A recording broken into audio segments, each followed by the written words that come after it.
welcome to Everything Horror Podcast with your hosts Paul Dolsky and Tessa Baker. We discuss everything from film, books, games, figures, and music. We chat what we love, dislike, or could have changed.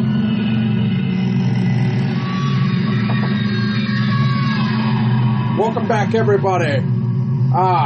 We cannot wait to get this fucking show done. Alright, anyway, let's kick it off, right? So we got some very cool guests tonight. We got Lamont Derrickson, a.k.a. Lightspeed Sonic. We got Chrystello here, who is also known as our co-assistant host, and also on Twitch as Chrystello Labello. And then we got the infamous Barry, Sky High Gaming. And then we got, the host. So, yeah. I don't think we need an introduction because you should know our name by now. Anyway, let's start going in today.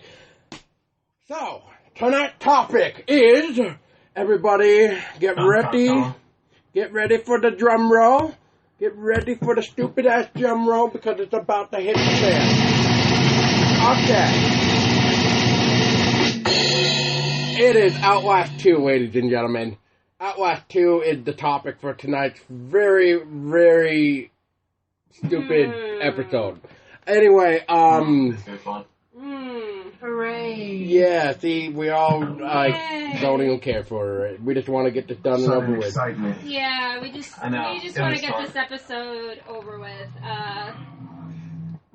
I'm sorry, guys. Before we start the podcast, let me grab my trash can so I can continue the barf.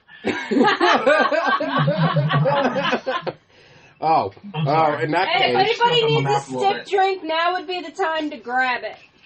All right. Or another corn dog. It's sponsored by Jack Daniels. All I'm saying. And it's sponsored by a corn dog, I believe I heard. Oh yeah, corn dog, yeah. So make sure you got your corn dog and your fucking Jack Daniel.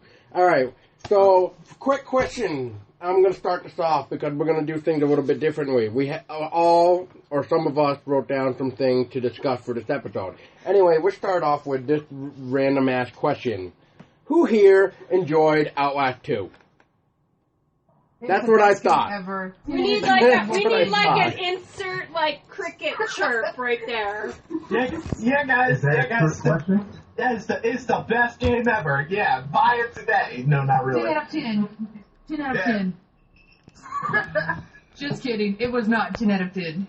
I think I'd rather play Barbie Schoolgirl than play Outlast 2. That's what I'm saying. It was very disappointing. Let's just put it this way, guys. Guys, you ready for this? I didn't even finish the whole fucking game. I gave up because I lost interest in it. Oh, you got off easy. Oh, yeah, that's easy. Yeah, you did. You got to finish that shit at least. Cheater, you gotta go through like we did. Nope. No fucking way. Nope. Oh, no. As Barry would say. You gotta suffer. You gotta suffer just like us. Nope. I seen enough by watching the rest of y'all play through that eyesore of a game. I'm like, fuck this. Okay. So I think we can all agree on 3 things about the game. And this is just being the good things about the game. The graphics were amazing. Shit. Yeah.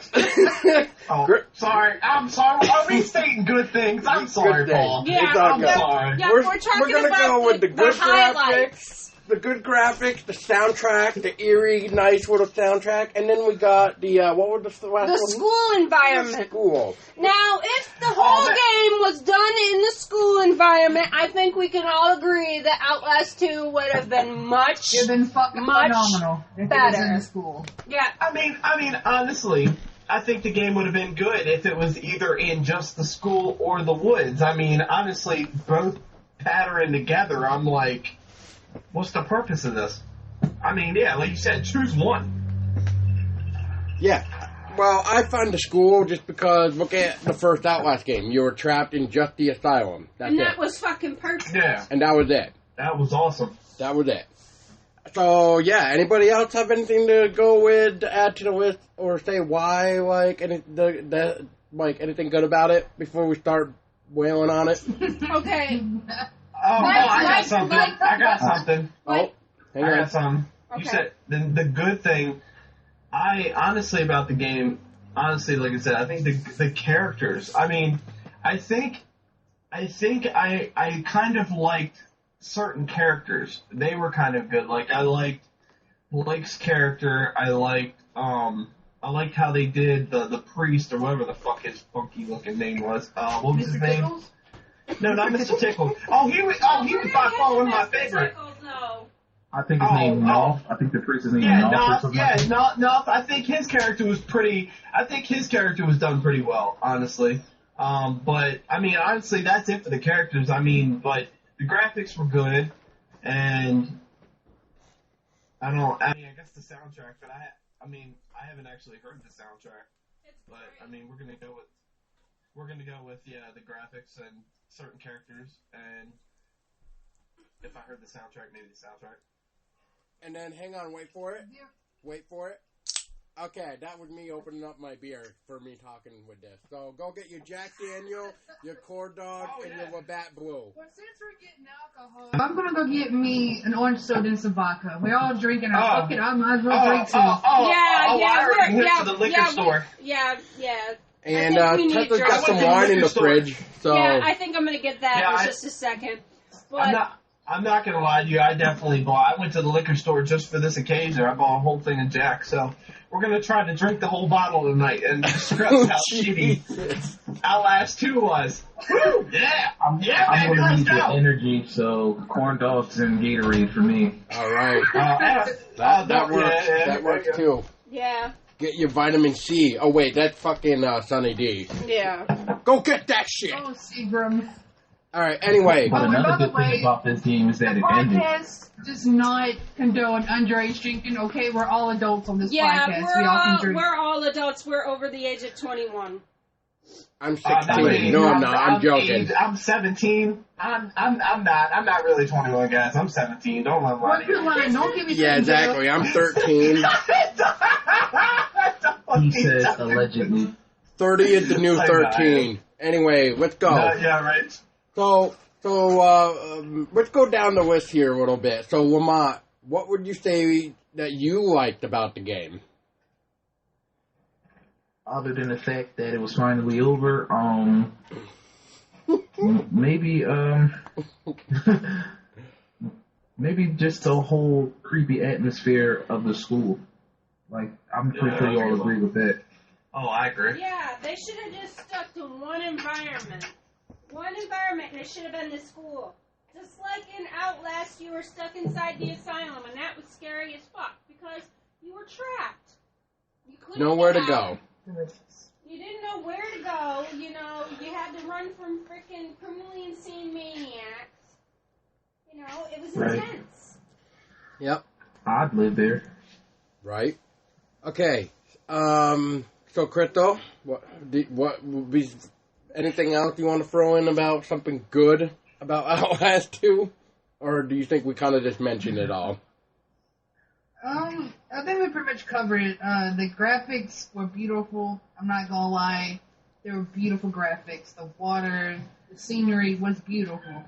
The music was beautiful. The creepy noises were perfect. That's about it. Beautiful graphics I will say- and creepy ambience do not make an awesome game. Agreed. Right, which is what I told you guys. You can have a beautiful, badass-looking car, but if all the parts in the engine don't fit, It ain't it's not gonna gonna work. work. Barry, is there anything out that we haven't said that you would like to tribute to Outlast 2 being good? Okay then, I mean, move. honestly. Wait. Wait. Honestly, like, I can't really say nothing. Hang on. Wait, Moving babe. on. Wait. Barry wanted to say something here. He's even saying wait. So let Barry finish. I mean, honestly, like you guys, it comes down to what you guys were saying, where it's, you know, no matter what, the graphics were beautiful. I definitely enjoyed the scenery. The sounds were perfect. Definitely kept me on my toes at all times with the sounds, which I enjoyed that a lot. I mean, like I said, a couple characters were really well put together in my opinion, but I mean, honestly, I'm gonna have to agree with what Tessa says. I mean, good graphics, good sound quality isn't what always makes a game. I mean, you're gonna need a story base, and that just wasn't there. So, I think the good things were what I said. Agreed. Okay, babe, what were you gonna say before we continue? All I was gonna say was, some of the characters, like everybody's been saying, were good. Like Mr. Tickles to Crystal would refer him, or AKA the tongue monster, as we would call him. I'm not sure what Barry calls him, but Barry's reaction on Twitch to him was priceless. But, I'm not gonna lie to you. I pictured him in my dreams. I'm not gonna lie to you guys. well, I can It's her understand mom. that. It wasn't a pleasant dream either. No. That's all I'm gonna got. No, I can't imagine. Oh my god. Yeah, he's the greatest ever. Was that? Look, all I'm saying was. Did you have wet dreams? Give me some sugar, baby. All I'm saying is, all I'm saying about that tongue monster is his tongue game's on point. That's all I'm saying on this podcast. Oi. That's all I'm saying. Oi. I can attest to it. Alright, I'm so... not going to say anything. I'm not going to say anything. Alright. But, Yeah, okay, I am. He would make a lady very happy. That's all I'm saying. I'm just saying. Oh, God. That's great. Know what I just realized? I know who Mr. Tickle would love to, treat, I guess. Just because maybe it might have worked to keep her away from you for, most of the point of the time. But that would be the bitch with the scythe. With I'm people, just going to call her the Reaper bitch. people call her Marta, I mean. But we can just call her the Reaper bitch or the Nut bitch because that's all she goes for. Is the groan. Oh, poor Hey bitch. man, look, don't hate her. Hey, don't hate her, bro. She wants That's to what I'm be. saying. All she wants is that D. You know what I'm saying? She's just trying to find a good D in her life. Okay. Anyway, well, that's why there's Mr. Tickle. Mr. Tickle should have done his job then and took her away from all this with the tongue. Anyway, Oh. Anyway. It's not rated for young viewers to be listening to. This is very, radar. Outlast in general is not for little kids. Anyway. If that's the case, I'll take one for the team. Okay. I'm pretty sure I already did take one for the team. That's all I'm saying. All I'm saying on that one. Anyways, what was everybody's first reaction of the Reaper bitch that we're just gonna codename?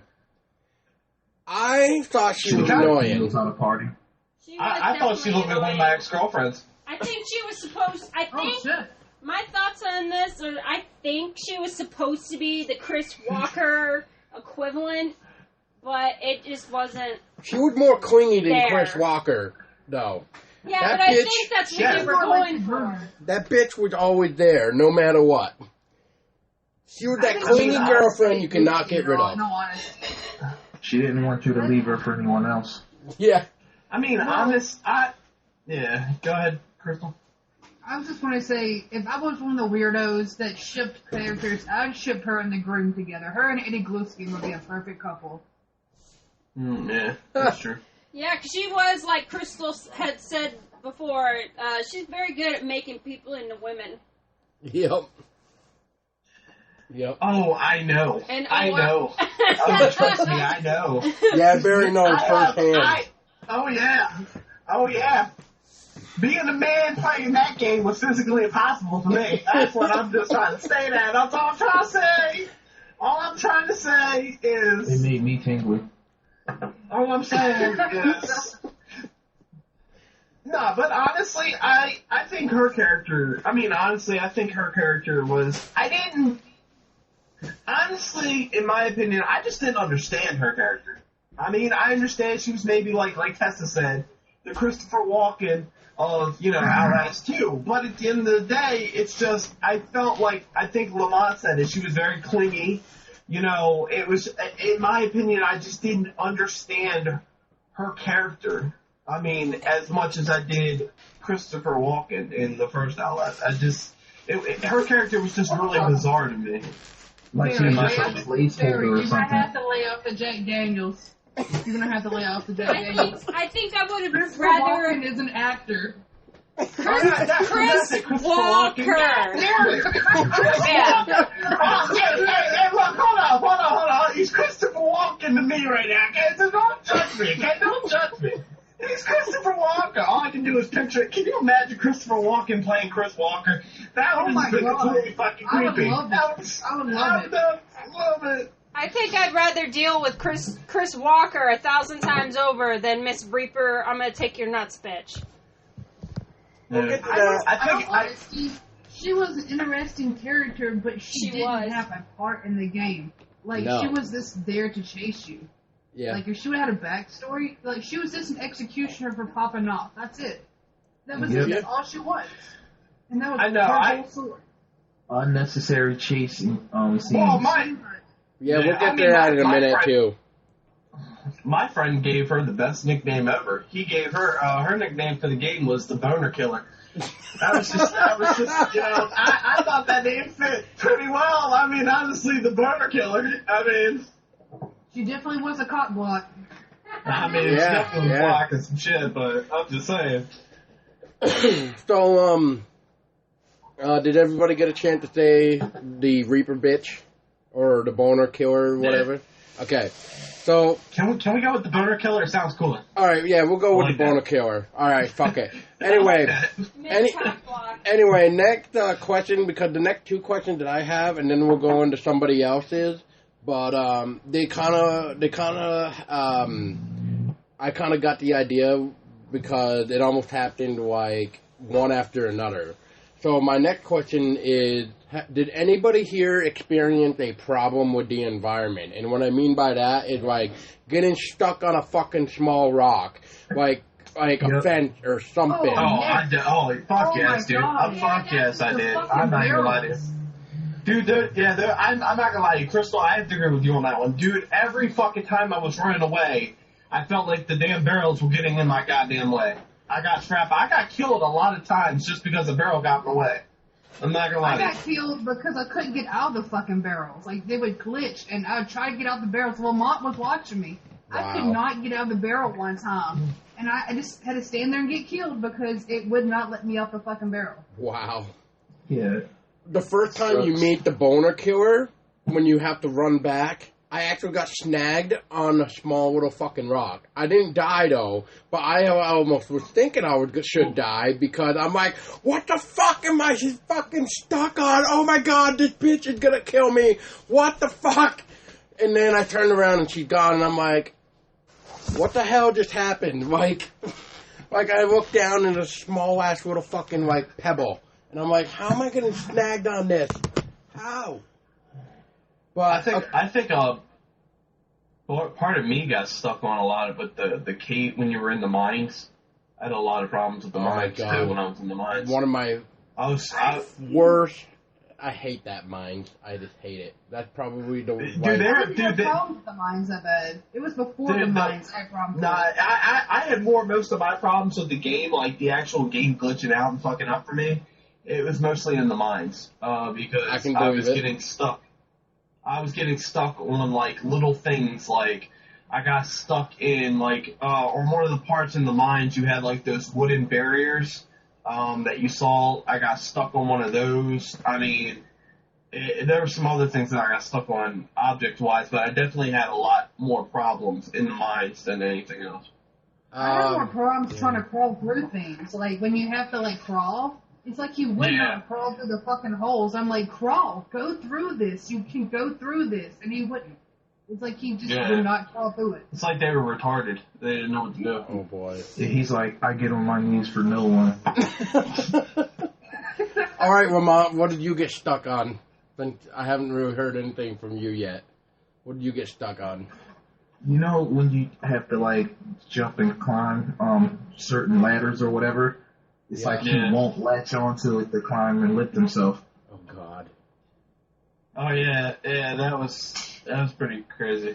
Okay. Babe, how about you? Did you get snagged on anything from the environment? Barrels, fences, rock. Pretty much anything that you could possibly, like, not supposed to get caught on, I got caught on. Okay. I mean, but then again, Tessa didn't really Tessa beat the didn't game. really fully experience the game because she didn't beat the game. I will finish it just because you're calling me out on this, but I'm just proving a I'm calling point. you out. I'm calling you out. I'm proving a point that the game was that bad that I had no desire to finish it. It was that bad. That's the point I'm trying to prove. Alright, so my final... It's like the I can- game I can had plenty understand of that. like invisible hooks or something to Oh keep you from god, moving. yeah. Invisible hook, like the invisible wall. I actually just called it the invisible wall problem, which, like, that's why I was mentioning it. But the last question is, like, did you guys feel at that point in time when when you first got to, like, the town, per se, and then you had to go get the power turned on from the generator, how many people right then and there noticed that this is no longer an Outlast game, this is more like a cat and mouse game? I felt like that. Yeah, I I honestly felt it. did feel too. I definitely felt it a lot. I was so, like, kind of, like, bummed at that point, because I'm just like, wait a minute.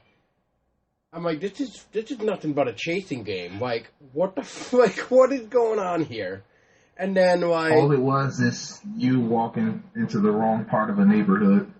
Yeah, pretty It much. was like walking into Detroit, like at the wrong It's like time walking for into the hour. village naked and then having the villagers coming after you because you're swinging your penis around or something. Like, I mean, I don't know, but I couldn't swing my penis around. The crazy bitch took mine off multiple times. That's all I'm saying. So I didn't have nothing to dangle, you know. I couldn't do anything to that. That's all I'm saying. well, at least you had bits of penis falling on the ground, I guess. I don't know. Anyway, moving on. Yeah, I just thought I would throw it out there and wanted to ask about the cat and mouse thing because that kind of started to bum me out about the game for one. But No. I think I don't know if anybody else put this down, so I'll just throw it out real quick. But did anybody have a question about what the hell that light and horn was about? Yeah, I want to know what the hell that was. I was like, dude, am I on a cruise ship now? Like, what is going on? Like, multiple times. Like, I didn't understand it at all. Like, what is this light? Like, at first, my first take on it was, because it had a lot to do with religion, I thought it was Jesus. I was like when I saw that, I thought about it, I was like, maybe it's Jesus? I don't know, because it's very religious. But when I saw that a few times, I got bummed out with the game. I was like, please, Jesus, fix this game. I saw the light. I thought maybe every time the light came and it brought you into it, I thought Jesus had done fixed the game. That's what I thought. Honestly. That's all I'm going to say on the matter. Maybe But it was Red Barrel's way of saying your character's having an epiphany. it had to be something. Like I thought it was maybe its way of saying return to GameStop. I don't know. I thought maybe on the other side of the light it was going to be like some dude from Welcome to GameStop. What can I do for you? Take this game back. That's what you can do for me. Yeah, Chrystello, you were going to say something. About the light? Yeah, I think you were mentioning something about it. I don't know. I thought it was a reckoning about to happen. Like, I really did. I thought something cool was gonna happen. And in all honesty, I started after a while thinking, alright, is Cthulhu gonna fucking show up? Because you got the crazies, you got this horn blaring. I'm like, alright, Cthulhu's gonna show up. Come on, Cthulhu. Make this game work. Right? Please, Cthulhu, show up. Sorry to interrupt right here for a minute, but I just remembered the only thing I can think of about this light and horn is if you guys remember playing the game when you're on the raft, the light and horn strike again, and then, like, right after that happens, you see, like, the dead bodies or dead fish or whatever before you get, like, pulled in the water. So... Oh, yeah, I remember that. So... I don't know if that was, like, some type of, like, undead call-in or something. Like, like, to awaken the dead. I mean, I don't know. Because... Which... Oh, go ahead. Go ahead, Paul. No, go ahead. I'll finish when you're done. I was just gonna say, because I don't know if anybody heard the crazy lady with the book at one point that was like on a deck higher than you, but she was like reading something out of a book, but like she was almost like putting her hand over like the little lake or river, we'll say, like almost like she's cursing the water or something. You're talking about the part right after the crazy chick killed Ethan, right? Like when you, like right, like that part, like when Ethan welcomes you into his home and you go to sleep. Yeah, this is after. Yeah. Yeah, it's like right after that. You turn the corner and there's that crazy chick standing on top of the ledge, and she's reading something, like holding her hand over the water. Yeah, and she's got a book. Yeah, she's got a book. Yeah, she's got a book. Yeah, she's saying something too, which you can only hear if you use the microphone on your camera. But I noticed that, we'll get to that in a minute too, but I noticed the battery sucked in the game too, because it seemed like using the microphone in night vision was draining the batteries worse than the first Outlast. So, but anyway. Dollar Tree battery. Yeah. That's what I said. They were not Duracells. No, they were not. They're like $1 battery type bullshit that lasts 5 minutes. Yeah, that's where I'll stop on my question. So whoever would like to take the question for a little bit, go for it. I got one.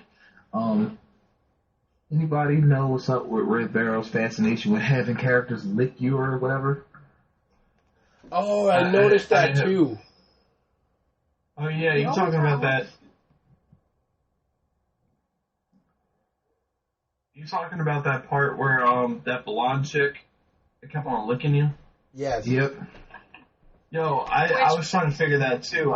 I thought maybe she was trying to I thought she was maybe just trying to please me. Which, by the way, other chick was. Yeah, go ahead, Barry.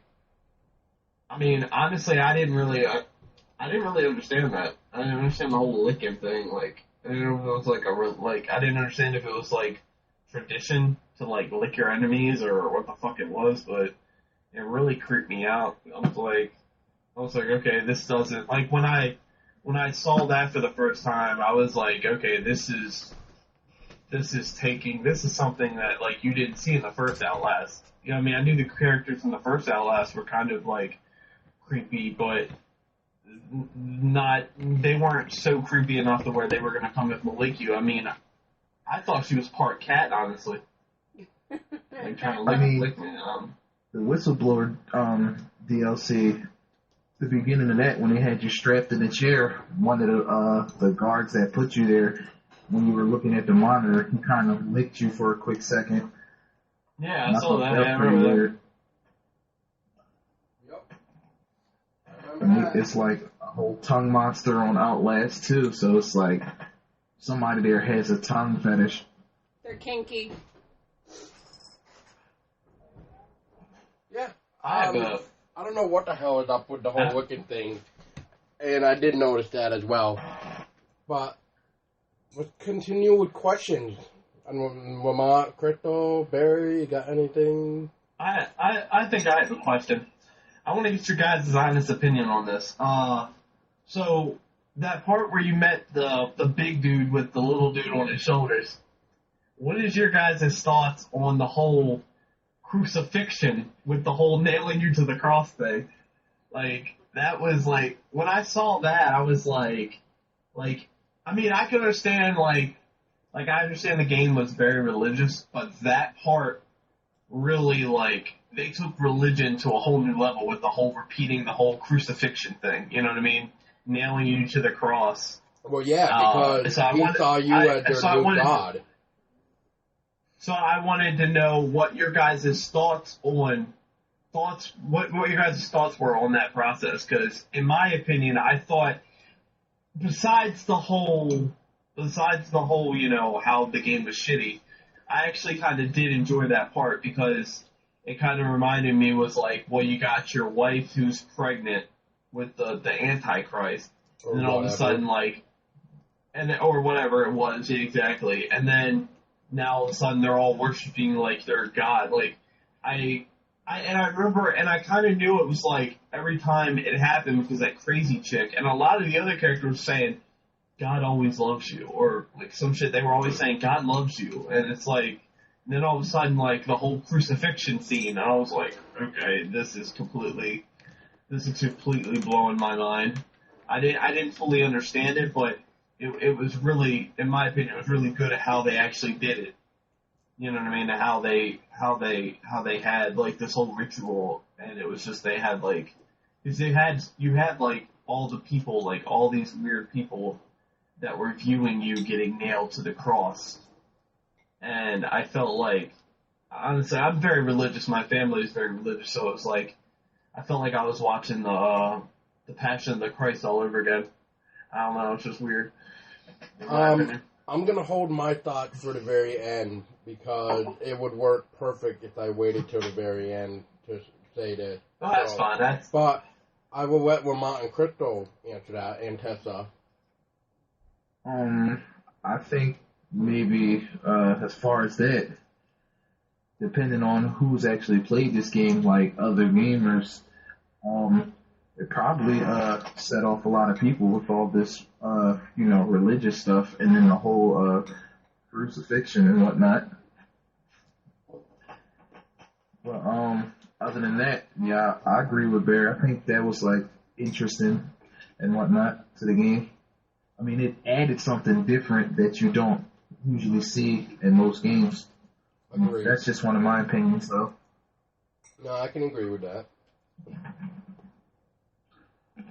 Chrystello?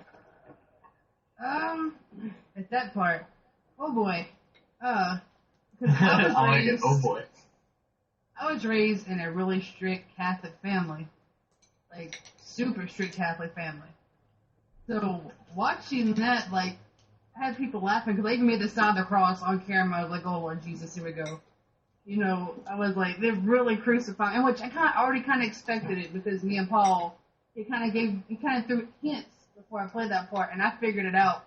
So I kind of knew what was about to happen, but still watching someone get crucified, I'm just like, holy shit, they're actually doing this in the game? And I'm thinking, you know, a lot of people who are super religious are going to flip their shit. Like, I can play this and be shocked, but it not bother me. But a lot of religious people, they're probably thinking, this game needs to get burnt. Yeah, that's where my point with the game was. I mean, 'cause like I said, I was raised in my mom and my parents, my family, out of my family are very religious. So it's like if that like just and it wasn't what it got to me was how like gruesome and graphic it got to you being crucified on the cross, and it's just like how many people. When I got to that point, I was like thinking, how many people are gonna make comments about this game just for that part and flip shit exactly just because of that. And it was just like it's crazy, man. They really took people out of their comfort zone in this game. I will give them that. That's one thing I will give a plus to this game. It takes you out of your comfort zone. No matter what horror game you play, this game right here, if you're religious, even if you're not religious, you're going to sit there and go, holy shit. This is anything that touches really on. And sorry. And one thing that I believe they did this time around is you actually got to see them, like, nail you, like, with the nail. Like, it wasn't like with Outlast, the first Outlast, where you looked away.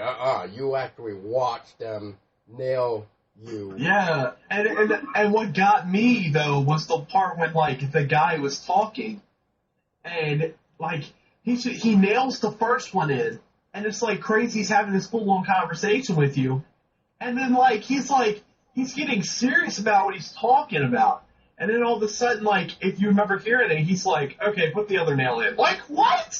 Hold up, we were just having a conversation. Now you're gonna go for put the other one in? What? Hold up, bro. Hold up, I didn't sign up for that shit. Which they did a horrible job because they forgot one nail, but I guess then you wouldn't have got down. In the legs, in the feet. They didn't even nail your feet in. They just nailed your hands. Yeah. I'm like, are you going to finish the job? Or are you just going to leave me hanging by my hands? I mean, come on, where's the spear? Where's the spear to see if I'm even alive? Come on, do something. Do it at least halfway. Where's the light with that fucking horn? Tell me that I'm okay. Right? I was like, at least let me fake my death and then throw me in a tomb. I mean, and I rise again 3 days later. I mean, do something. Have some type of meaning. The thing was, I didn't even get my crown, okay? They didn't give me my crown. They didn't even give you your crown of thorns, man. At least make me feel somewhat of a king. I mean, if you're gonna make me Jesus, damn it, do it right. I mean, shit. I mean, the crazy bitch was already parting my nutsack. I mean, come on. I mean, you could at least gave me my crown of thorns. That's all I'm asking. Yeah. At least made me a crown out of my balls or something. Let me wear exactly. I mean, shit. Hey, look. All I'm saying is, as many acorns. This whole podcast is just so messed up. As many acorns and nuts that I had to pick up with someone, I could have seriously made a badass crown. All I'm saying. Or you could have made a lot of squirrels happy. All I'm saying to everybody who's watching this podcast. All I'm saying to before we honestly go any further with this podcast, I want to say to everybody in this pause, hey, shit, I got you, girl. Whole bottle of Jack right here. Let's go. Before we continue, I do apologize to anybody that watches this podcast because this is by far going to be the most dirtiest podcast you've ever heard, and it's all going to be because of the girl that was fucking cutting everybody's nuts off. That's all it's going to be. You're going to hear that the whole podcast, so just get used to it. It's okay. It's okay. Crystal can always share her dirty story that she found. The pink friend, as we're going to call it. The pink monster. Yeah. Yeah, the pink monster. The tub dweller. Anyway, before we continue on, Tessa, do you need to add anything to this crucifixing part? Okay. No. Moving on. No, I just need question. more to drink. Next question. Oh, wait, I had something. I just want to say, pretty much any game that touches on religion or race is probably going to turn heads. Yeah, because they're going to see it as sacrilegious. I mean, honestly, my one more thing I have to say about the whole thing is, honestly, with the whole religious thing, I mean, the developers of this game, the people that made this game, they knew, like, religion is one thing in this world that you can't joke around about, or you can't. It's very taboo. That's one thing. That's one category in this world that in this life that people take seriously. You know what I mean? And like honestly, I feel like the people that made Outlast, I feel like they had some big balls. Like they were trying to push it as far as they can go. They were trying to see how far they could push it. They pushed it, and yes, they did. They did push it. I mean, they definitely pushed it to, the whole, I know friends that are Catholics, Jews, everybody that played this game, and they were like, what the fuck? I mean, they were even telling me, I was like, what's your thoughts of this game? And a lot of them said they hated the game, but I asked them why they hated the game, and the majority of their answers were because of the religion thing. They just didn't like how they played out with the whole religion in the game. They didn't like that. And I can see that. A lot of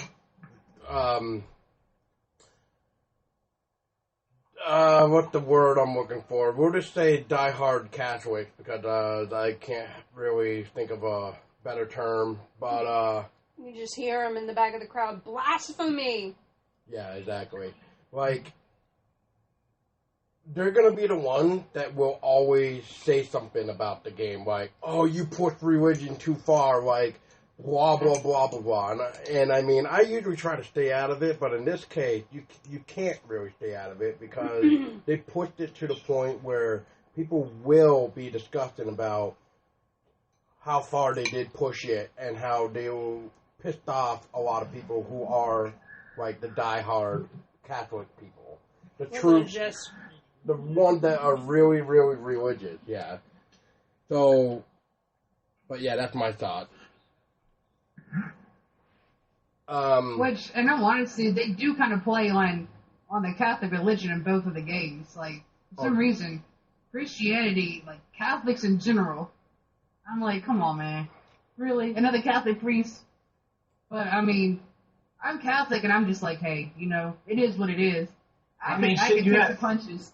So. I mean, shit. I mean, you went from Outlast 1, which was, you know, like you said, the Catholic. You know, it was just really crazy. I mean, the whole situation was, you go from Outlast 1, which was, it touched a little bit on religion. I mean, this game by far touched way more on religion. It was all about religion in the second one. But I mean, you go from the Catholic priest in the first one, and then to the Catholic priest in the second one, and then near the end of the game, you find out that they take the whole Catholic priest and then they throw a pedophile into the whole thing. Like, who does that? Who does that? Red Barrel apparently does that. I mean, it was equaling it up, man. It was just, you know, heading that shit up, but it was just like, you go from they played Catholic on the dark priest, part of Christianity, pretty much. Yeah, dude, it's like Christianity that they pulled out. Well, it's like because of real life too. Because I mean, yeah, and it's true. I mean, if you look at Catholic priests, me being and you know, like that, who do you hear about being pedophiles? Yeah. Catholic priests. Yeah, exactly. It's a stigma in our religion. Yeah. So I mean, they and just play on that. That's definitely one thing that why, like, even me, like, you know, I mean, I'm not really Catholic anymore, but I used to, like, go to a Catholic school. But, like, as I grew older and learned, like, priests rape little boys behind closed doors kind of thing, and then, you know, we go in and pay the church money, blah, blah, blah, to keep them hush-hush is the way I kind of look at it.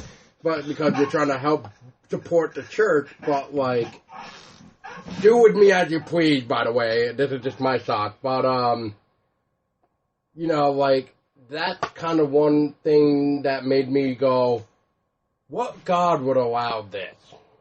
If this priest is supposedly the voice of God or whatever, then how is God letting this priest getting away with raping a little boy or whatever? So it goes back to real life because it's just like, you know, it happens. It actually happens. Well, it has happened, but yeah, I mean, but yeah, it can happen. It continues to happen. But, yeah, it continues to happen behind closed doors, and we may not even know it as we even speak. But yeah, I just wanted to throw that 2 cents out there. So next question. Chop. I have a question. Alright, we all know who my favorite character in this game is. We all know Mr. Tickles. Even as fucked up as he is, my favorite character. Who's your guys? Yeah, who is y'all's favorite character and y'all's least favorite character in this game? Favorite character is definitely the boner killer. Favorite. And favorite character, I guess I'll say Mr. Tickle. I didn't mind him.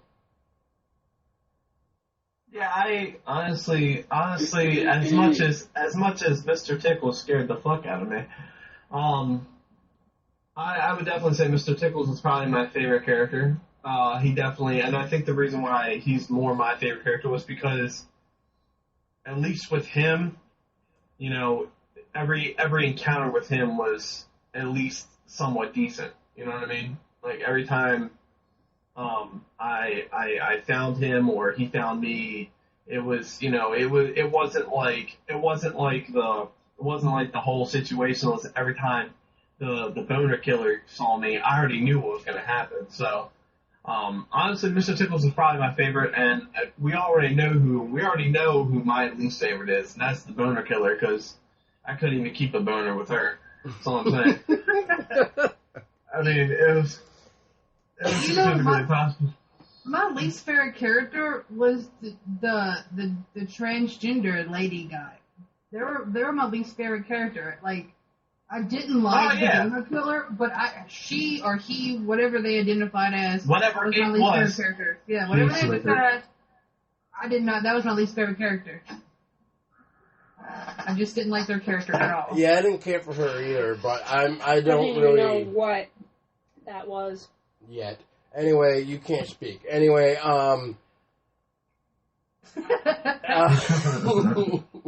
No, well, let's be honest. You saw this bitch probably like 3 or 4 times in the game. That's really not enough time to really, we'll just say, get to know the person. Because, I mean, the first time you meet, you're like, hey, I just met you, and now you're licking my face. So, and then the second time, you're like,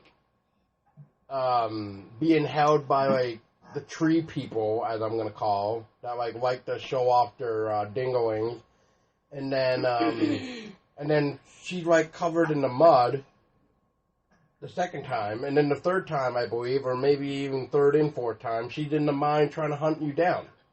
So I mean, yeah.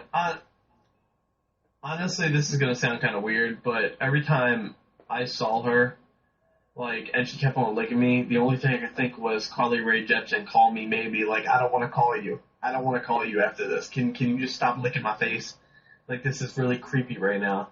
Like, I feel like, honestly, like, dealing with her licking me, it made me not even want to play the game. I'm like, okay, this game's like really taking a really wrong turn really fast.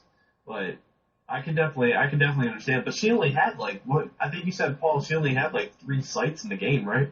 Like 3 sightings. Or 4. You only Yeah, saw her? it's really not that much. Cameo appearances. But my question was, and I'm sorry, I don't mean to cut anybody off the question, but I really want to just clarify this real quick. She was the daughter of Ethan, right?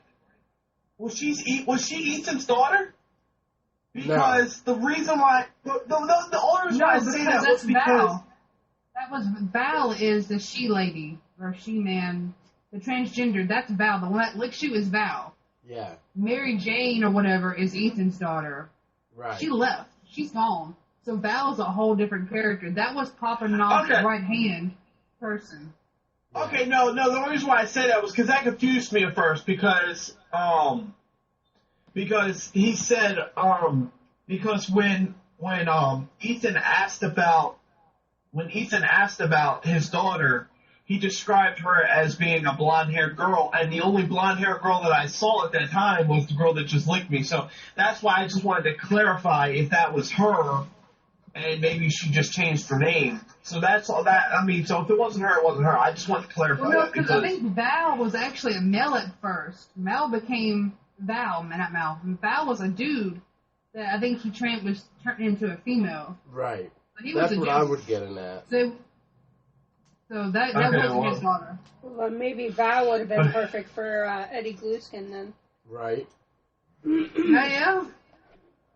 That's true. Hell, he could have had 2 wives from this game. But anyway, Mormons. yeah, because later on, Sister-wives. the other blonde one that you see is Jessica. Anyway, but we'll get more into that too. But so Lamont, you need to answer Crystal's question there about who's your favorite, least favorite. Well, I'm pretty sure you all know favorite would have to be Mr. Tickle, but least favorite, Mr. Tickle wins. I didn't care too much for Knopf. No. No. Why didn't you care for Papa Knopf? Oh yeah. May the Lord bless you, child. Yeah. I mean, he's an interesting character and all, but it's like, I don't know, the other people they had on there just seemed like maybe a little more menacing than him. True. That's true. I'm not gonna lie, I swear Papa Knopf sounded like Uncle Ruckus to me. Like, the whole time I played, all I could imagine was Uncle Ruckus in the Boondocks. That's all I could imagine was Uncle Ruckus. Yeah. I wish he would have been Uncle Ruckus. That'd have made the game fucking wonderful. Oh my god. That would have solved the game for me. Oh my god. Yeah, all the faults would have been erased if Uncle Ruckus was in the game. Oh my god. Yeah, whip his belt off. I'm gonna beat you with this belt. Alright, so, babe, from what you played so far, who's your favorite and least favorite? Mr. Tickles is my favorite. And who's your least? The one I couldn't figure out was if it was a female or male or what by first sight. Val? I was like, Val. what the fuck is that? I was like, I don't even know. But he's licking me, or Shim's licking me. I don't know. Yeah. I don't know how I feel about this. Like Barry said. Yeah, it's like I just met you, and this is crazy, but please don't call me. Not ever. All Straight right. in order. Next question, or should I bring one up? Even though the I Nutcracker have was another pretty one. devious If- too. In there. If no one else has one, because like I said, I took notes, so. Yeah, go ahead, Yeah, go Crystal. I have one. Well, hang on, let Crystal go, because she's only Go said ahead. like one, I think, so far. So we'll let her catch up. Did any part of the game scare you guys? Like, I know Mr. Tickle scared me. Mr. Tickle scared Barry. Was there any part other than Mr. Tickles that scared you guys in the game? All right, I'll Because take that was this the part one. that scared me the most. Nope. When you were maybe when you were climbing up the little mountainside and then the creature comes out and just punches you in the face and you fall back down. Okay, yeah. Yeah, nothing scared me at all. I was actually pretty disappointed with that. I even told Yeah, Barry honestly, that. I think the only thing that fully had me like in the fucking screen was the Mr. Tickle on that one part. But other than that, I mean, after that, I mean, I didn't really. I think that was the only thing that fully actually scared me. Everything else was just like, I mean, it got me on the edge of my seat, but it wasn't nothing that like really scared me. So that's how I was. Mr. Tickles was the only thing that actually scared me in the whole game, which kind of bummed me out. I was just like, if it's only Mr. Tickles that scares you in this game, you know, what's that say about the game? If it only scared me once. And I'm pretty chicken shit in horror games. Right. So. Yeah, I've seen Yeah, you play a couple. I'm definitely a chicken shit when it comes to scary games. But honestly, I'm not gonna lie to you. I feel like I was more scared in Outlast 1 playing that. Oh yeah, than I was too. I was more terrified in Outlast 1 playing than I was in Outlast 2. The library scene in Outlast 1 at the very beginning set the whole mood of the game. Oh yeah, I'm not gonna lie to you. I literally got to that part, the beginning part of the game, and I was like, okay, is this really what the game's gonna be like? Because if so, I might as well start drinking right And now. it was. And It was like that the whole game. Yeah, I scared the hell out of my sister with that part. I think the one part in that scared me mostly in Outlast 1 was the part where you meet the wall rider for the first time out in the thing. That kind of creeped me out a little bit. The old wall rider. Yeah. Oh, good old characters. Why couldn't they bring the wall rider back in Outlast 2? Why couldn't they just made all Outlast 2 like Outlast 1? Dun, dun, dun. My whole- Yeah, I mean, the world will never know. No one will never know. Exactly. Alright, next question. Actually, Tessa needs Anyone? to answer that one. Tessa, did you get scared at all? Oh, Tessa. If I got really bored with the game to the point where I stopped playing it, then no, I did not get scared. Okay, there's your answer. Neither did I. And I beat it. I actually yawned while I was playing it. I'm like, I'm so disappointed. Like, you got Resident Evil Outlast. 7 You got Outlast, which you clearly heard Wait, me. hold up. Don't talk about Resident Evil. I still haven't played it yet. Okay, well, I'm not going to, but I'm just saying, like, Outlast, Crystal and everybody else knows that game fucking scared the shit out of me, it scared the shit out of her, it scared the shit out of everybody who played it, with the exception of my boyfriend. And maybe Lamont. But the rest of us were just like, I don't know where the fuck to go, fucking Chris Walker's gonna kill me, you know, I'm gonna die, you know, and then you got Outlast 2 where you're just like... Or you're saying, what the fuck is this bullshit? Why is she coming after me? I don't even know where to fucking go, and this bitch is already chasing me again? Fuck this game.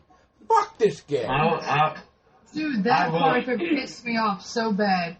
You had to fucking run to find where you're going, but you had no idea where you're going. You this little teeny tiny hole that you had to crawl through, way off in the corner somewhere. And I'm like, really? This is where I have to go?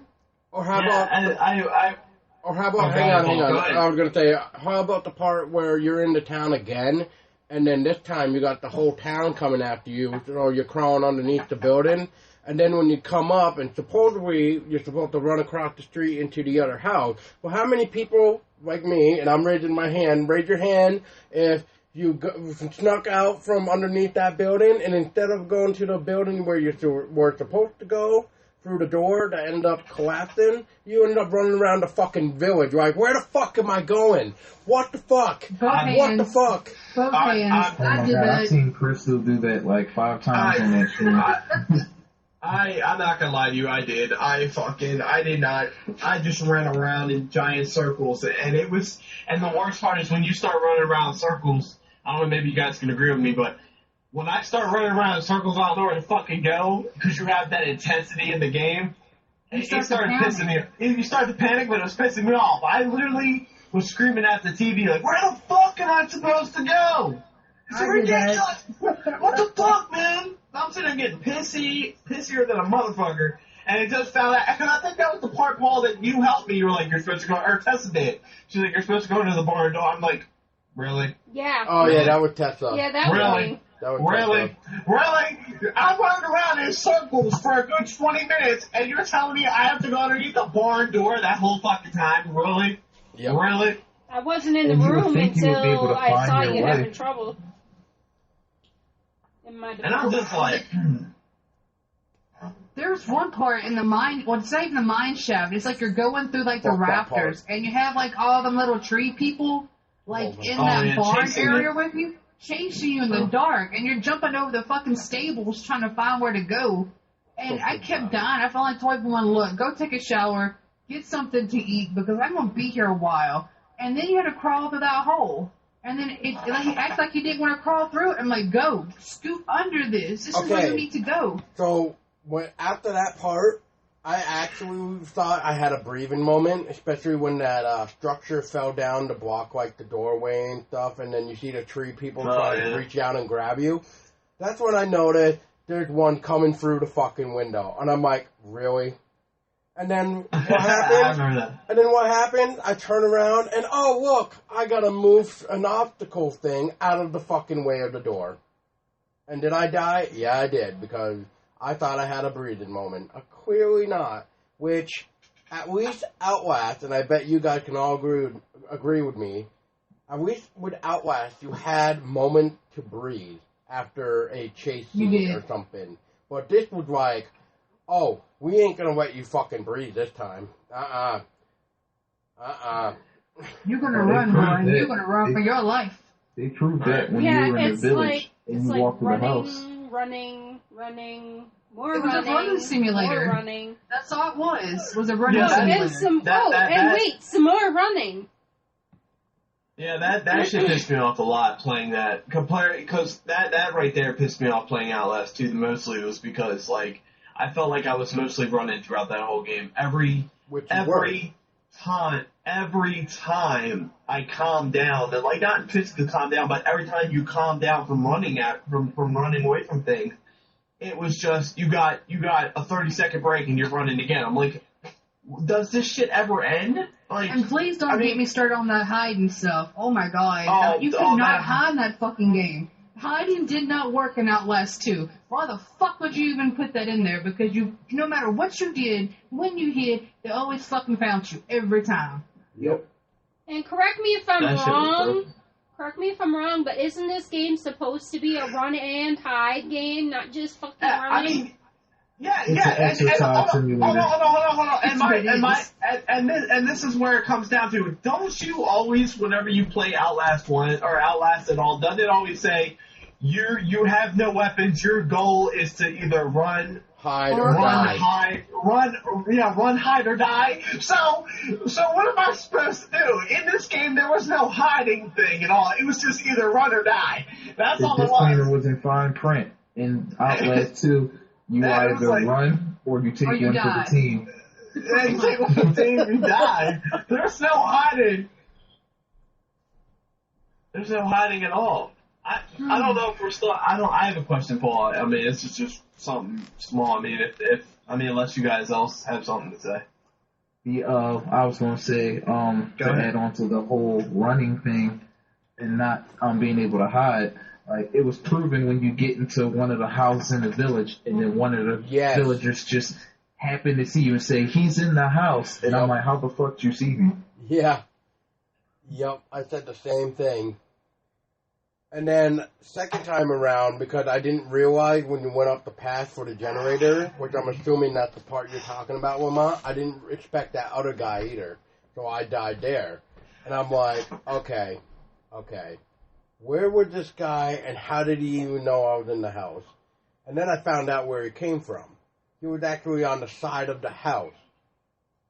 So I ended up, when I got killed again, I actually went on the other side and creeped up enough to see him turn on his flashlight and start walking. So it really depends on where you go, definitely in Outlast 2.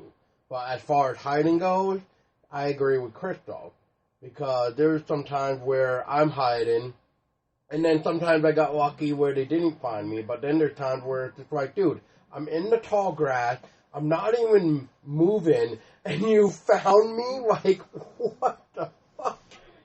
I think they borrowed that element from Pokemon. You go in the tall grass and get attacked. Right. Right. Exactly. Yeah, I swear to God, I mean... Anyway. I'm so sorry, everyone. This podcast is not one that... This is not a serious podcast, because we all have heard us. We're drinking. So, yeah. And actually, Lamont's not the only one drinking, I mean. He's got the corn dog and the Gatorade. But... He's got the $5 energy and a Red Bull. Only because I need to be at the top of my game when I leave. Exactly. So, this podcast doesn't want to get him brought down. Anyway, Barry, you had a question, though. What was the question? Yeah, honestly, my question was, it takes away from the story for a minute, but it talks about the graphics. You know, I mean, we can all take a break on it. I want to take a break on how complaining about how shitty the game was, because we all knew it was shitty, but out of graphic-wise, what was your favorite part of the game when it came to the graphics? Like, what was your favorite scene? Like, was there a part of the game that you liked that was mostly the graphics? Because I'm going to have to say the school. Yep. I would have to agree with the school, too. But I think a part that was really well put together, from my opinion, I don't know if y'all can agree, but I really enjoyed when it was raining blood. Yeah. That was honestly, I'm not gonna lie to you. I mean, the school was beautiful. The school was beautiful, and what made the school beautiful too was the fact that it was snowing outside. When you were in the cafeteria and you saw the window, and that right there made the school beautiful. Yeah, so let's not forget about the hanging bodies. And I'm pretty sure those hanging bodies were all Jessica. That's what I'm saying. But Christmas at the end of the day, I really enjoyed. Very festive. Honestly, I really enjoyed the raining of the raining of the blood. Like I thought that was really well done. I thought that was really cool. Like, it looked more, all I'm going to say is Kool-Aid? at the beginning, you know, when it came to the blood, yeah, I'm not going to lie, the red raining, the blood that was raining looked a lot more realistic than the whole school scene with the blood, because all it looked like was Kool-Aid was coming after me. I felt like the Kool-Aid man was going to pop out and go, oh yeah! That's all I felt like. I mean, that's honestly, I thought somebody like busted his jar or something, you know what I mean? He's just spilling down the hallway. That was Mr. Tickle's bad. He did Due that. to copyright, he didn't appear. Yeah, due to copyright, he didn't appear. But yeah, I mean, honestly, I really enjoyed the blood scene. So like I said, but the school was really well put together too. I really enjoyed the school. So, I mean, that was my question. And the random creepy laugh in the school when you're walking through it. Honestly, yeah, it was just like out of nowhere. I mean, I one thing I definitely enjoyed about the school was the Hangman game. I enjoyed that a lot too. That was pretty cool. That With was the pretty whole, cool. I did enjoy that. I did like that, and it's not like, and you only found the one. You only found the one that actually completed it. You know what I mean? Unless there was more. I mean, I guess the other ones, for me, I just figured you would have to guess what they had to say. Right. No, I think Chrystello So, I got stuck thought on the that was pretty Hangman part, and I'm just like, Chrystello, you gotta move it. Yeah. I'm not gonna lie. Don't feel bad, Crystal, because I was like figuring it out too. I was like, okay, I got the film, I got the projector. Why the fuck is this not working? And I realized, because it does say interact. Because it says interact. I knew that. And when I say I knew that, I totally did not know that. But it's okay. When it meant interact, like I was gonna pick back up my piece of paper, and I was like, well, I don't want to move my paper again. And then like probably like move it, and I was like, oh, okay, I can push this. Gotcha. Okay. Like, I don't know. I do appreciate what they did. Even with the water and, like, the horse troughs, like, all the little details to, like, the little garbage that was floating in the water, the dead animal carcasses, everything, the flapping of the tarps. It was all beautiful. It was all really The way well they done. did the whole hiding in the water, too. Like, when you came out the peak, like, that was really well done. Like, with the It water was. dripping off your eyes or whatever it was supposed to be. The glasses you had on. Yeah. Like, that was... While we're talking about graphics, to anybody, to any of you Outlast developers that made Outlast, okay, what we're trying to basically say is we enjoyed the scenery, we enjoyed the sound. So what we're trying to tell you is we want Outlast 2 graphics to make love to Outlast 1's story, and then base a game off that. That's what we want. That's what anybody that listens to this podcast that is in the developers of making Outlast, we want you to take that Outlast 2 graphics and sound quality, and we want you to fuck the shit out of the story of Outlast 1, and we want you to have a baby and go by that. We want you to go by that and build a good story off of that. Like, And give us breathing room. And like literally give us like at least 10 minutes to breathe before we have to run again. And please no more licking. And please no more chicks that go after the balls. No more of that. I mean, my balls can't handle. Almost like they were making us play test the stamina system the entire game. Dude, honestly, I'm not gonna lie to you. Instead of picking up, you picked up batteries and bandages. How does this dude? I swear to God, those were not bandages. I'm pretty sure like they were Red Bulls because we were just fucking running for days, you know. Like as much as I ran, this dude by the end of the game, dude, when he was holding the baby and walking in the light, his heart done exploded because of all the Red Bulls and 5-hour energies he had to do. Just to run. Like, that's just how I see the whole situation. Another thing is, like, if he's being chased and fearing for his life, that means his adrenaline is pumping. So how the hell is he getting tired in the middle of the chase? I know, right? He's like, you heard him. I was like, dude, what the hell? Dude, you're like, you're running throughout this whole game. One time. I was like, dude, you're running, you're Usain Bolt, bro. You're the fastest person in the world. Come on, just keep running. You don't need to stop. You guys remember the part when you call for the elevator, and then when the elevator comes up, there's guys in it? So then now you gotta run all the way upstairs and jump down. Man. Because My guy ran out of stamina. I literally had to jump to the fucking... I had to start, like, hopping like a rabbit just to get to the fucking elevator. Man, that shit pissed me off, dude. You're running, and then you call for the elevator, and there's fucking more people coming after you, so you have to run more. I'm like, oh my god. Yep. I was not a fan of that, especially when I had to start running like a hopping like a rabbit. Nope. And the random flame arrows, that was annoying. Oh my god. Oh my god, yes. Don't even get me started on that, but, Okay, yeah, that right there, man. But, since we're talking about good things for a minute, like graphics and stuff, what do you guys think of the soundtrack of like where that eerie shit came into play? Like, I actually thought where they put it was very well done, especially the school, where they put in that eerie, creepy shit in the school right before you met Mr. Tickle. You're like walking down that hallway, like what the fuck? Like, I don't even feel comfortable walking down here because it's just that like eerie creepiness. Because it's just like, oh my god, like, what is this game wanting me to do? Yeah, I enjoyed it. I did love I the definitely soundtrack. liked it. I definitely loved it. I'm not gonna lie to you. I enjoyed the, every time. I mean, I can say that's one thing Outlast 2 did do very well was they did have a good soundtrack. And every time you knew some stuff, every time something was about to go down, the music, the intensity, it definitely kept me, the sound in general just definitely kept me on my edge of my seat the whole time. Like, I knew some shit was gonna go down, so I definitely did enjoy the soundtrack a lot. Crypto and I Lamont, agree. what were you guys gonna say about it? Oh, and I was just saying, I do love the soundtrack. The soundtrack, just like the graphics, was beautifully done. It was well placed. It really set the mood. But unfortunately, a lot of the time I was just too aggravated or pissed off to really enjoy it. So I mean, Yeah. But I've listened to it, but it's a really well done soundtrack. It fits the tone of this game, especially the environment, like how it plays out. I do agree with that, baby. Did you like the soundtrack from what you heard? Mm-hmm. Yeah, I actually enjoyed what I heard.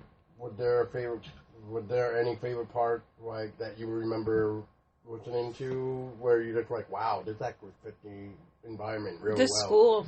The school, yeah. Yeah, the school. Yeah. Yeah, so see, there we go again. Right back to the school, Red Barrel. Cough, cough. Maybe should have stuck with the school. See, if you guys stuck with the school, you would have nailed it. But You would have. bouncing us back and forth between the school to try to fuck with our minds. and then Yeah. like the religious, rednecks and stuff. Just no bueno. Yeah, we'll have to get to that, too. Yeah. I'd rather been scared of the game than having to sit there and think about what the hell's going on. Yeah. Exactly. Yeah. So, for those of you that are listening, and for you guys, if you want to own the soundtrack, you can get it on iTunes right now for $10. So, there you go. Go support One of the Samuel. best parts of the game. Buy Yeah. the soundtrack before you buy the game. Yep, exactly. Play Resident Evil 7 before you play this game. Play anything. Play Barbie Skullgirl before you play this game. It's gonna be the best part, because that's gonna be the only good. That's gonna be the only good part about you playing that See- game. Play Barbie Skullgirl. Yeah, if anybody who's listening that hasn't played Outlast 2 yet, you guys want an idea of this game or what you're walking into, go listen to Angry Joe. Right? Oh man, that was the Yeah, greatest go video. listen to Angry Angry Joe's review of this game before you even think about buying it. Yep. Just saying. Me Yep. and Angry Joe had the same viewpoint. I was like, we even gave it the same rating. I was like, me and Angry Joe, we're on the same level, Yep. friend. Yeah, he gave it the We feel the same same pain. the same shit as me too. Unfortunately, I couldn't really say too much about the hard mode because I haven't tried it on hard, but just on normal alone felt like hard. Yeah. But I can only imagine Peter was it Insane or Nightmare? I just ain't no way. well, Oh, like Oh, what watch that link I shared. yeah. Well, like what Angry Joe was saying, like even on hard and Nightmare, he would hide it in barrels, and that bitch still found him. Like, holy crap! So no It's matter like they what, gave her that Metal Gear you were just video. not safe. All right, next question, guys. Who got the next question? Well, I have one, which I know you said you wanted to, if you wanted to avoid this one, we can, but you know what I'm about to ask about the letter. Oh, yep. If you want to skip that, we can. I mean, it's a big spoiler for people who haven't played it, so I'm going to give you guys a warning now. This is a big spoiler. If you haven't caught this note, this is about to blow it. Spoiler alert! At this point, might as well spoil it. They can watch a walkthrough on YouTube because this game's just not worth $30. That's true. And if anything, you guys probably already seen it because clearly people were putting up video the day before. People like me and everybody else here could even get our hands on it. So yeah, spoil it away. So, what did you guys think about Murkoff actually being the ones with the towers that were actually driving these town people crazy? Because that's what it was. Murkoff was actually the people driving these townsfolk nuts with the radio signals from the towers. If you read the note, Jenny, the psychiatrist or psychologist, what she was in the first one, he makes appearance. And it's like this little camp. And you read the letter, and it basically says about the radio signals from the tower. And that is what causes these people to go crazy. I think maybe it's setting up for a bigger plot in Outlast 3. I just hope it's just some DLC, not Outlast 3. Yeah, I think that's what I think. I think it may be setting up for the DLC. Maybe. Yeah, I feel like, honestly, the DLC is gonna... that letter had a lot to do with, like... They were trying to give you a big spoiler. Like, they were trying to sit there and say, hey, look, this is gonna be part of the DLC because... You know, I mean... But honestly, playing it, I mean... After not understanding the game, they gotta have DLC. They're gonna have to try to do something to help us understand and help us to piece together everything and make it all come together. Well, Which Paul made a good point one time. He said, "You don't know when this actually happens. Like, is this happening while the asylum is still going on, while Murkoff is still functioning, or is this after Murkoff gets his own?" I mean, it doesn't really give a time lapse of when this is happening. Is this happening after the first one or during the first? Yeah, it really doesn't even tell it at all. So yeah, I kind of would like to know what happened to Miles and Waylon. I want to know what happened to them. Well, I don't know if you heard Lamont, but if you actually go to Red Barrel's website, you can actually go and download 4 comics that are free, and they actually continue the story after the first Outlast. Oh, okay.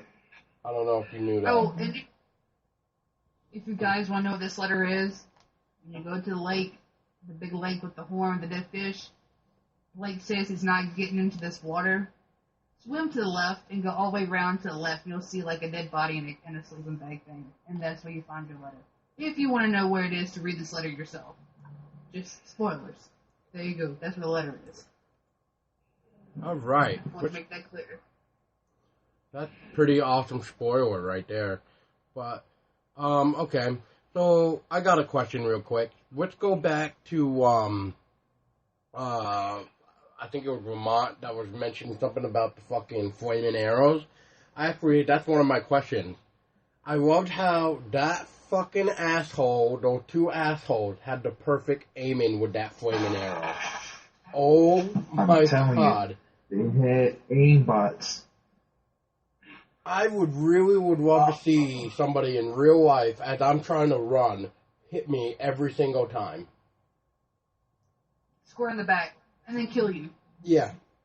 Every fucking time. Every time. Yeah, when I first saw the flaming, I mean, you must have some good aim or something, because I wasn't expecting the whole flaming arrows, because like every time like it got to the point where there was arrows being shot at, they were either hitting me or like they were so close passing your face in front of you that like I'm like, okay, that clearly like grazed my nose. I'm just saying, because that shit was like right. It was good. I mean, it had to have been aimed. It had to have been aimed by, like you were saying, because there's no way in hell no AI is that good at aiming. I mean, it's ridiculous. It was crazy. I agree. The fact that they always knew where you were on the mountainside, too. Yeah, exactly. Oh my god. Yep. It's like, I just climbed up a cliff and went around. How did you meet me on the other side and still shoot at me? Right. Stop teleporting and play the game right. Agreed. But, Lamont, I know you're on a time frame at the moment, but is there anything you wanted to ask us before you have to go? Because I'm giving you your 15 minutes of fame. So let's go. Woohoo! 15 minutes of fame. Let's see. I'm trying to pick a good one here. What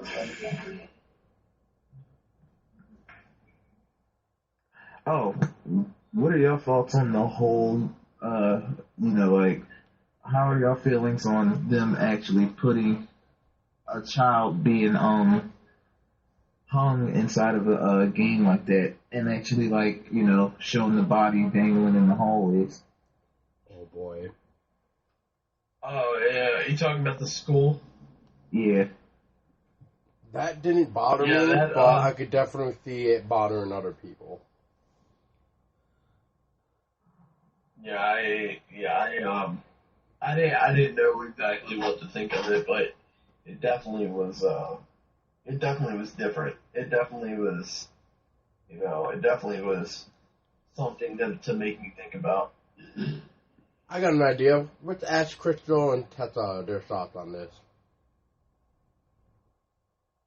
About Jess hanging? Yeah. It's about the same shock value I had when, they find out that she's being molested by a priest. It was just one of them things you're just like, whoa, are you really fucking serious? Are you really going to put this into a game? Actually seeing a child get hung? Yeah, I'm with Crystal on this. Molestation? I mean, you're pushing the boundaries, Red Barrels. I mean, you pushed him as far as you could possibly push him in a video game. Yeah. They talk about it in video games. They've made references maybe to it, but to actually see a child hanging by a rope, it's something that you have never seen in a video game before. Yeah. I mean, between the whole crucifixion thing and then the whole Jessica hanging, because throughout the game they make you think, they want you to think that Jessica committed suicide, and then you find out that she was killed, and then just to see her, especially that part where everything turns black and then you're walking and then you just see her hanging, and I'm like, okay, well, I can tell you that I'm gonna picture that in my dreams tonight. Thank you, Red Barrel. Appreciate you. Thank you. And that's just like when you're in the church or the school and Mr. Tickles is in his priest form and he's making you leave and Jess is begging you to stay and I'm sure you're watching this play out and he's like, you need to leave. And I'm thinking, is he a fucking child molester? And then she's running from him. And then I'm thinking, oh my god, he is. He's a fucking child molester. Oh, so sad.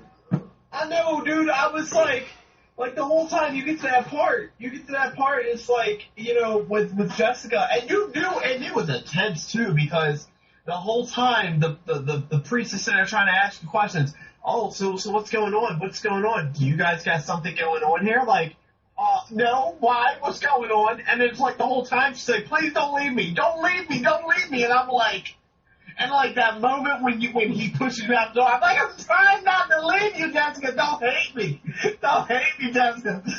Oh shit! And it's like, and then you find out that she's running, and I'm like, and then I'm like, wow, this game just, wow.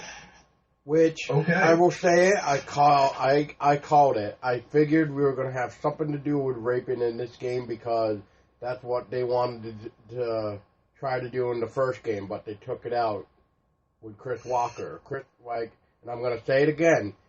Chris Walker was originally supposed to rape you in the first Outlast when he got a hold of you. He wasn't supposed to rip your heart out. He was supposed to rape you. So think of that for a second. Well, that's pretty cool. Honestly, in that opinion, I probably would agree with Lamont. I definitely would have took one for the team on that one. That's all I'm saying. You don't want some sweaty fat balls on you? I mean, I might as well. I might as well because I lost my balls in this one. All I'm saying.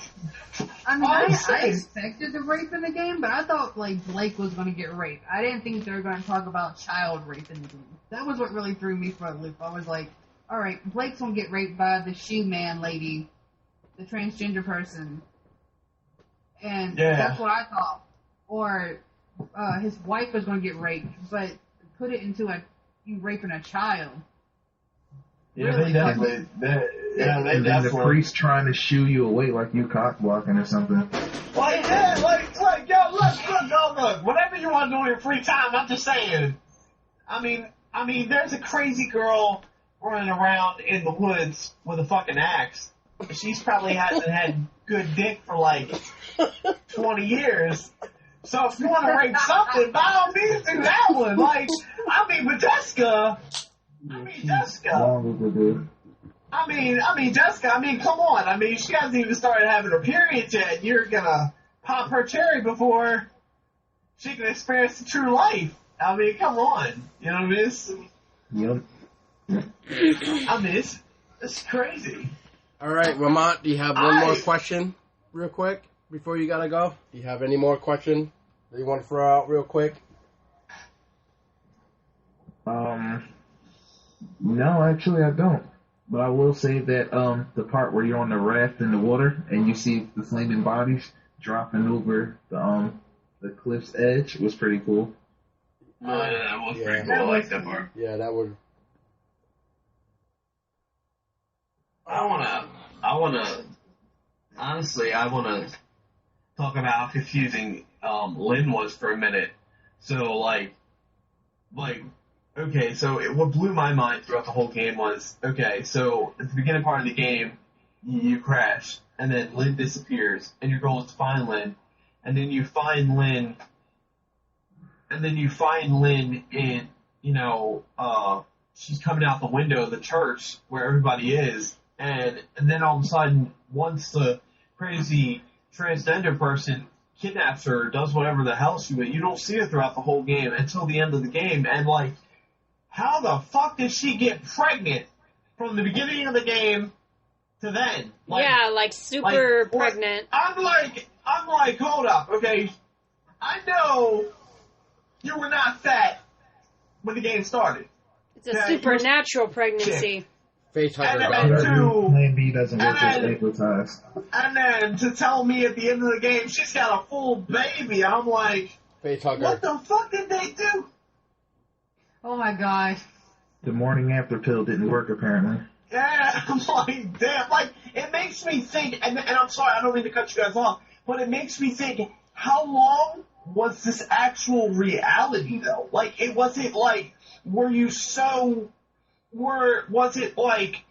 And that's where it brings back to Paul, what you were saying with the whole light.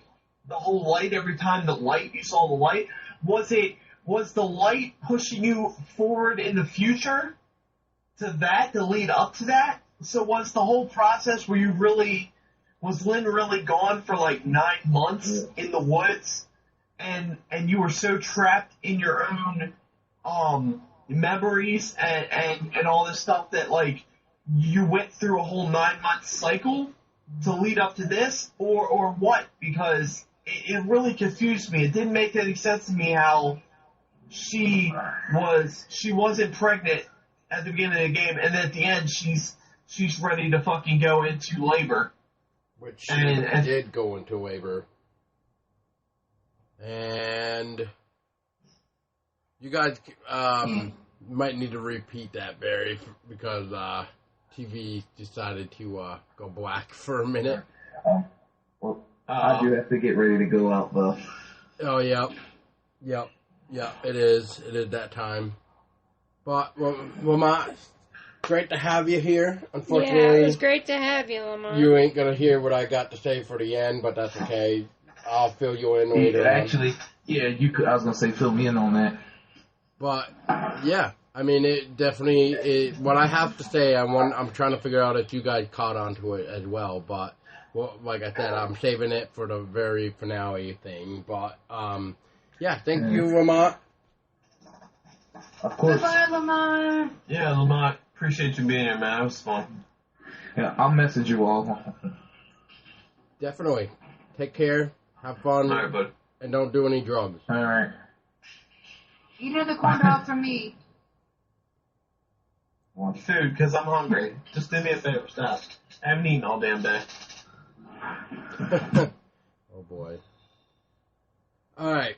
So No, but that was my question. Though. It's like it led not a question, but it definitely got me thinking of the whole time that like I was saying with Lynn, she wasn't pregnant at the beginning of the game, and then all of a sudden at the end she's having a she's ready to push out a full baby, and she's fatter than Santa Claus eating all the cookies on Christmas, but It got me to think about what you were talking about, Paul, with the weird lighting and the whole horn. Like, was that kind of like something pushing you, time travel type thing, to where it was pushing you in the future? Because honestly, if there's a new way that you can get molested and be pregnant and shit out a baby in 8 hours, then by all means, I mean, holy shit, that's crazy. I like but that. It just got me to think about it. That's amazing.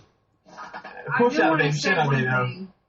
What's that, I don't want to cut you off, Barry. I don't know if this is what you're talking about or not, Paul, but at the end of the game, when Lynn gives birth to the baby, she says there's nothing there.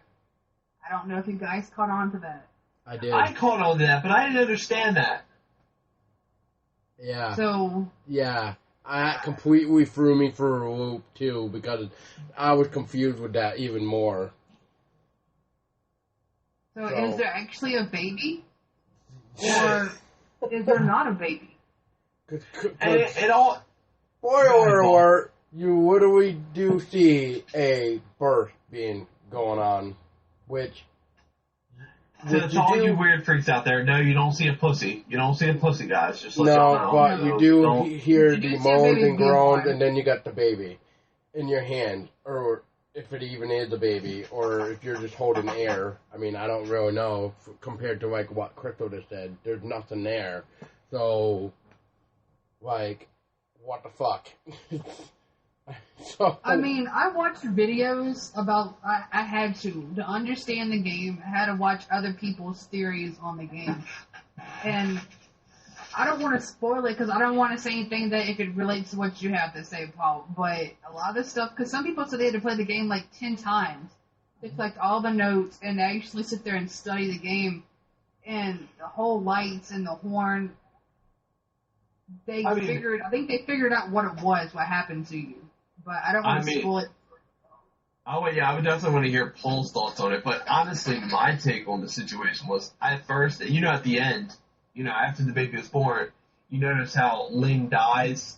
And in the end, apparently Jessica's supposed to be dead. She dies on the staircase. So in my perspective was, throughout this whole time, you find out that Jessica really loved Blake. She liked him a lot. And she didn't want him to leave. And she wanted him to stay with her. In my perspective playing the game, I took it as the baby was Jessica being reborn. And I thought the same thing when I played. If that was. What about when Blair called what's her face Jessica, and then she's like, "Who's Jessica?" Yeah, I noticed that too. What was her name? Lynn? Or whatever? Lynn. Yeah, Lynn. Yeah. Lynn was like, when who's she called Jessica? Called Lynn Jessica, and Lynn just like, who's Jessica? And then it's just one of those moments where it's just did I just really call my wife Jessica? Yeah, it's and I noticed that, and it's funny how she said, who's Jessica? And she totally forgot that Jessica, because there's a picture in the school that is Blake, Lynn, and Jessica when they were all kids. Yep. And they were all best friends. Yep. So it's it was kind of crazy. It's when I heard Lynn say who's Jessica, I thought maybe she was gonna say after that Jessica's dead. Thought maybe she was gonna say some shit like that. But it was okay, that's really weird. That's really weird. But yeah, I did notice that, Paul. No, but to finish what I'm gonna get back to like what Crystal was saying about having to check out other people's theories. My thing that I have at the end, Crystal, is actually comparing both games. So it really has me not anything really to do with Outlast 2 like it does, but it doesn't, like, story-wise, because I'm still confused, like, with this. I mean, I haven't really looked up anything on it because, one, I just haven't had the time, and two, I mean, I don't really know if I want to know because it's just like clearly they're making you still want, you still need that DLC.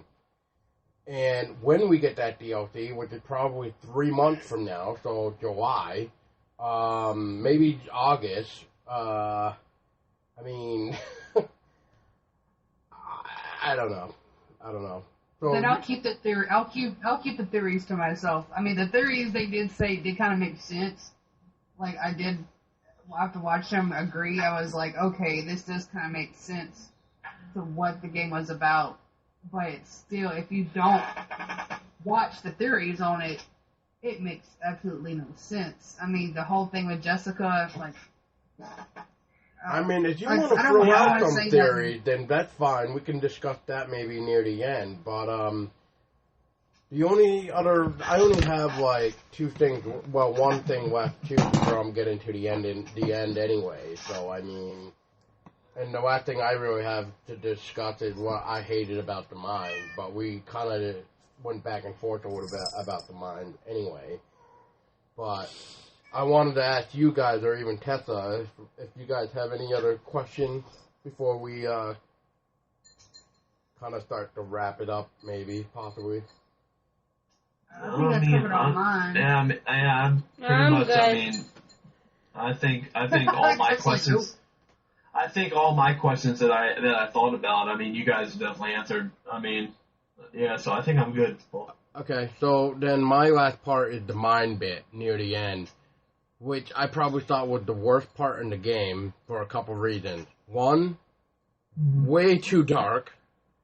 The batteries were shitty. All you were doing in the mines was getting chased, and if you weren't getting chased, you had to push a fucking mine cart down, and then get chased, and then you got to near the final part with the shemale, where you're walking through the water with shitty batteries, trying to figure out what the fuck am I supposed to do, pretty much. And then what I mean by that is the power switches. Because I didn't even know there were power switches that you had to pull until I got electrocuted a few times, and then I found the first power switch. And then I was just like, are you serious? So I just wanted to know, like, what were your guys' thoughts on the mine bit? I did not like the mines. The little tree people or whatever bugaboos are down there chasing you, like, especially when they chase you down the corridors and you're going through these different hallways, getting more lost because you have to run, because hiding doesn't help you any. Nope. So, I mean, I'd have to hide or go into a room and lock the door and pray to God they don't bust the door down, and then figure out my way back to where I needed to be. And then that just aggravated me. Then as far as Val's part, luckily I did, which I know you, because you're partially deaf. He does say something about I have to figure out how to turn off the power, which he mumbles it, so you really can't hear him say it. But he says I've got to find a way to turn the power off. So that's what helped me figure out that I had to find switches. Didn't know what the fuck the switches were, but you had to find the switches. So I found the switches, but then I died because once you get the switches turned off, you gotta jump that gap, which he fucking missed the gap the first time. So I had to redo that part. I was pissed off. So the whole part where you finally reach Lynn and the heretics and the Christians are fighting and all that bullshit, it was a hot mess down the mines. It really was. Barry?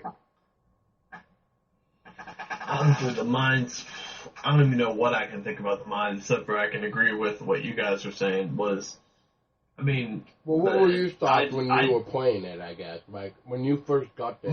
My first thought when I got there, I was like, okay, the game's gonna get good. And I was like, okay, hopefully the game will get sometime better. Because everything, you'll start to piece things together in mines. But no, I was wrong. As soon as I got into mines, you know, it was like you were saying, it was just nothing but one massive chase after another. And I'm not going to lie to you, I have to agree with Crystal on this one. I got lost so many times in that mine.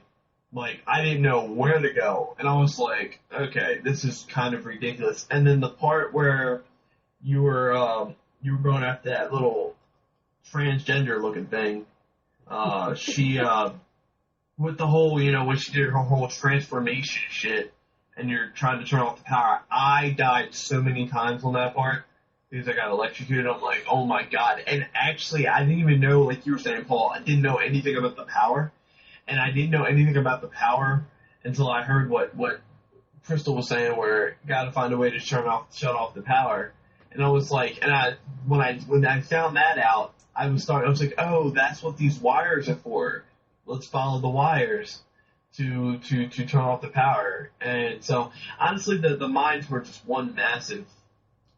I felt like I was in a maze with the mine, or when I was in the mines. I felt like I was just running around in some giant maze that I couldn't find my way out of. Yeah, see, so Val was fucking me over pretty bad because he kept coming back towards me, like, every time I was trying to escape, and it was just like, oh my god, this is like the sewer all over again, with you getting into the water, trying to escape the sewer away from Chris Walker, and it's just like, no, god damn it! Yeah. But, yeah, I mean, I had shitty batteries anyway, so... I'm sorry, Crystal. No, I was just saying, I'd take the sewer part of Chris Walker any day. Yeah. Alright, so the finale question that I have is the ending. So even Tessa saw the ending. So what did you guys think of the way it ended? It was cool that Marta got stabbed with the fucking cross from the church. That was the best part of the ending. Right? That was like justice. I was like, fuck you bitch. Got yeah, what you deserve. I'm not gonna lie to you. When I saw that part, I was like, yeah, my nuts got fucking payback. Like, it was crazy when I honestly, I think I have to agree with Crystal now. That was definitely the part. And I just like it how you were crucified earlier in the game. And how does she die? By a giant fucking cross just falling and stabbing her? Like, I thought that was pretty fucking cool. Right. I do feel like I was going through Jonestown at the end, mm-hmm. which I don't know if you guys know what I'm referencing when I say Jonestown, which is basically, it's a serial killer thing. He had a cult, and he pretty much convinced his people in the town to drink rat poison and Kool-Aid mix to kill themselves. Yep. It's Jonestown. And that's what it looked like when, at the end, because Papa Knot's talking about he got all his followers to kill themselves. He had to kill them. And as you're going through the town to the end, there's like bottles of like poison or whatever the hell they drank. Yep. And they're all dead. Yep. So I'm like, oh, Jonestown. Yep. I'm sorry. I'm a big serial killer fanatic. But no, I thought. I mean, honestly, and it definitely, because you see all the bodies, like you said at the end, after everything, it's like, Noth, he convinced everybody to kill themselves, and it's just like, and it was just, honestly, I didn't honestly know what to think of the end, because it, okay, the crazy chick that, Marta, she's dead. And then all of a sudden, you're in the fucking church, and Lynn pushes out a baby, and then she dies. You're holding the baby. You're crying.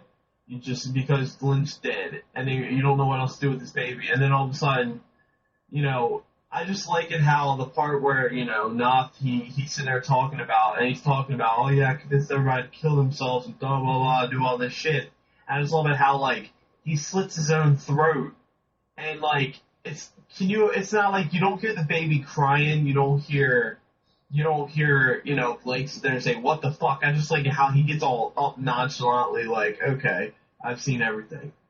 Okay, But I've seen everything. Thought at that point in time, I figured that priest is the priest that pretty much was trying to molest Jessica back in the flashback. But in this case, he let himself go because he couldn't live with himself anymore with it. What? Yeah, and honestly, that kind of I did think about that too, Paul. It was like it's crazy that like, okay, Jessica's dead. Okay, and it comes back to what I was saying before, where maybe the baby is a rebirth of Jessica because Father Knoth was secretly the father that molested Jessica, and it's just. And he Jessica kills was pregnant himself with the because priest's kid. Yeah, exactly. Yeah. So it kind of got me thinking of like, okay, Jessica's dead. The priest killed Jessica. Next thing you know, at the end, it's just there's a newborn baby, and the priest comes out and he's confessing all. I felt like the priest. I wanted to pick up the priest or tell him to be like, hey, look. Let's go over here to this confession box and tell me confess your sins. Like, I was just waiting for him to sit there and say, well, I molested a little girl in school. I'm like, okay, well, at least we know where Jessica is. And I just like it how the fact at the end when he's dead, the newborn baby, and then you go into the light again, like it's going back in time, like it's a time travel thing, and you see Jessica and Blake just sitting in a closet praying together. Yep. Like, and they're like, please don't leave me, I promise you I will never leave you. You know what I'm saying? It's like, okay, some weird funky shit's going on. Yeah, I just feel that the game was just rushed though. Like, they should have told more about more of the past possibly, which is why I think the school would have been a perfect environment so you could learn about that past right there. Because clearly there's got to still be missing pieces to that school flashback with the priest and shit. There's got to be. But I think I was also hearing, Crystal, I think it was you that mentioned it, I think, that Mr. Tickles is actually like the priest's darkest nightmare or version or something. Was that you? Mr. Tickle, yeah, that was me. Actually, the way Mr. Tickle looks, and also when I watched the theories, it made sense too. But the way Mr. Tickle looks is Blake's twisted version of how he perceives the priest. That's how he sees the priest, as this twisted, demented monster, for what he did to Jessica. But I can understand that completely. Yeah. Which when I watched the theories and they said the same thing. They talked about it. I was like, okay, that makes absolute sense. I can see that. I can see that. Yeah, I can definitely see that. But okay, Tessa, you're the last one for the ending. I didn't know what to fucking think of the ending. I was so confused and lost. I was like, what the fuck just happened? So yeah. I was very anticlimactic. Yeah. Okay, so now that that's out of the way, and then maybe we can go into more theories for a little bit more, because I am curious to maybe try to help better understand this story. But the last thing I wanted to suggest is, did you guys catch on to Outlast 2 with what they were, I almost want to say, repeating from the first game? And what I mean by that is like, okay, let's take a look at Outlast 2 for a minute. What was the first thing you had to do in the first Outlast? What was the first kind of major role objective you had to do? You had to what? Turn on the generator. Yeah, turn on the generator. Yeah. What was the first fucking thing you had to do in Outlast 2? Turn on the generator. Generator. Uh-huh. Okay. And I'm going to skip ahead a little bit now. Outlast 1. What did Father Martin do to himself? Set If he himself on counts. fire. Yeah, he set up fire, yeah. On a cross. Yeah. On a cross, Yeah. yeah. Look at Outlast 2. Crucifixion. You got hung on a cross. You got hung on a cross. You More got religious crucified. stuff. You got crucified. Yeah. And then, what was the last thing you used in the first Outlast game? Before the Wall Rider, what did you have to use? Elevator. Oh, yeah, the elevator. What did you have to use right before the end of the game in Outlast 2? The elevator. The elevator. Elevator. So, You know, pointing it out I'm like, holy shit. I was listening to our first episode of Outlast that Tessa and Chrystello, you guys did for your ladies podcast, and I was just thinking to myself, I was like, holy fuck. Why did I kind of seemed to figure that out when I was playing Outlast 2, and I'm like, wait a minute. And then, after listening to that ladies podcast, I was just like, oh my god. They're repeating themselves. They can't even think of anything original to do anymore. It seems they have to use the generators, the elevators, and something involving a cross, whether it be setting a guy on fire, or in this case, crucifying you. I was just like, oh my god. Kind of like it goes back to this. Outlast 1. When Wall Rider kills Chris Walker, what do? What are you doing?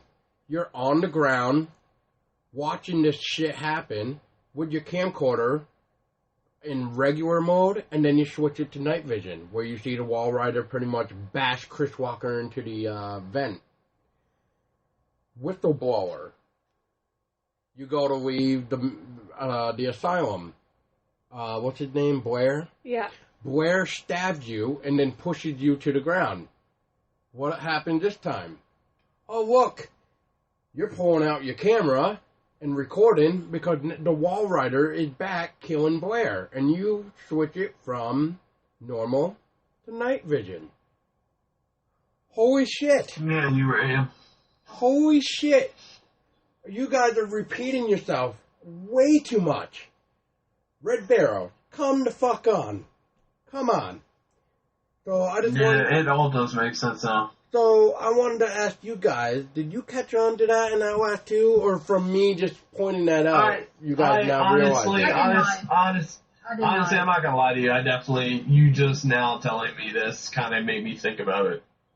It kind of blows your mind now, doesn't it? Like, holy shit. It does. Yeah. Like, I mean, wow. This game made me so aggravated. I really was just trying to get through the game. But now that you mention it, it's in almost the exact same order. Yeah. I don't know. Red Barrels. Like Paul said, get your shit together. Well, I told Tessa Make this it fresh. today because I came home from lunch break, and I was just like, babe, after listening to the episode, guess what I was thinking? And then I told her this theory, and then what did you tell me when I told you? That I was kind of leaning towards the same thing. Yeah. Yeah. Red Barrels, get your shit together. Yeah, Red Barrels, get your shit together, because... Make something original. Yeah, that's why I said, I was like, where's the originality? You guys running out of original ideas? Like, don't, repeat the same stuff in a different environment. You know, come up with, new things to do in new environments. Yeah. I mean, maybe the only thing differently is the hook. Which I can't really quite place that yet in the first game yet. But for all I know, that could have been something like along the lines of maybe... I don't know, when you're with Traeger or something, where you gotta get the fucking key to get the elevator going again. Or, maybe that part when you gotta get through Chris Walker with the not generators, but the pipe thing. I forget what you had to do, like turn it off or turn it on or whatever. But you had to go through like 2 separate rooms. One was like a safe room where Chris couldn't get you, but then the other room was the bad room where Chris Walker could get you. If you guys remember what the part I'm trying to think of. It's the part like right after the cafeteria is on fire. That. Oh, yeah. I think I did sit in the cafeteria, so yeah. Yeah, I mean, that's the only thing I could not place right now for Outlast 1 is the hook, where you had to go get the hook. But other than that, yeah, the generator, the religion part, and the elevator, it's just like, come on. Come on. Yeah. But okay. I mean, let's wrap it up, I think, because we're almost hitting the 2-hour mark right now. And so I guess what I want to know is final thoughts. Do you hope to get answers in the DLC, or what is just like opinion in general? Like, it was $30. Do you feel like you wasted $30, or like what? I honestly wanted to enjoy the game at all. The story was completely shitty. Do I hope they redeem themselves and give us a DLC that's gonna explain the game and help us to understand what the fuck was going through their mind when they even made the game? Yes, I hope it happens, but in my opinion, do I think the game is worth buying or worth the $30? No, I don't. I think you're better off to anybody that hasn't played Outlast 2 yet. Honestly, don't waste your money on the game. Play Outlast 1. If you really want to know what the game is like, honestly, watch people's playthroughs on YouTube. Honestly, because you will understand that. You will understand where we're coming from, and especially if you've played Outlast 1 and you've experienced how good the first one was, you'll understand where the story, you'll understand where we're coming from, where the game just wasn't good and it wasn't worth the time that we took of us gamers took to play the game and to try to enjoy it. I agree. I feel like I wasted $30 where I should have waited for at least the bundle to come out with the DLC on sale. So, that's just my opinion. Crystal? I agree with both you guys, because, with the latest podcast, me, Tessa, and Bree talked about, our hopes and our fears for this one. And I pretty much mentioned it didn't look like an Outlast game, and we were right. I mean, I was gone from my training in Georgia for 3 weeks, and I couldn't wait to get back home, because I knew when I got home, Outlast 2 was coming back out, and I was going to be able to play it, and I bought it when the day it came out the next morning. I got on, bought it, downloaded it. I was so excited to play it, and I really wasted $30. I mean, I had so much hope for it. I hoped that would have been like the first one. But like Barry said, if you truly want to experience Outlast, play Outlast. Play Whistleblower. Play the first game, the DLCs. Do I want this DLC for this game to explain the game? Absolutely. Will it rectify a shitty game that I spent $30 on? Not at all. I'm telling you guys, even Angry Joe said it. Play Resident Evil 7. Play Outlast 1, play Resident Evil 7, and then when this game goes on sale, if you still want to play it, get it when it goes on sale. But don't spend your $30 on this game. I regret it, and then I don't regret it. It's a bittersweet thing, because I really wanted it. Or what you could do is take that $30 and then go pledge Ghost Theory or Friday the 13th. Save your money for Friday the 13th, because that comes out May 26th. We will do a podcast on that even. So So, I mean, there's a lot more things you could get for $30 right now instead of Outlast 2. Is what we're trying to tell you. Yeah. I mean, like I said, if you watch a YouTube playthrough, but I would not, if I could go back, knowing what I know now, I would not spend my $30 on this game. And that's sad saying because I really wanted this to be a good game. Right. Okay. Sorry, Red Girls. You messed up this time. That's 2 thumbs down. Okay. Chrystello, I'm going to give you the mic for a minute because you were mentioning about theory. So I'm going to let you give us a few theory ideas to maybe help me, Tessa, and Barry out of, like, understanding what's going on. Since you were watched other people's theories, so I'm curious to, like, what you found out.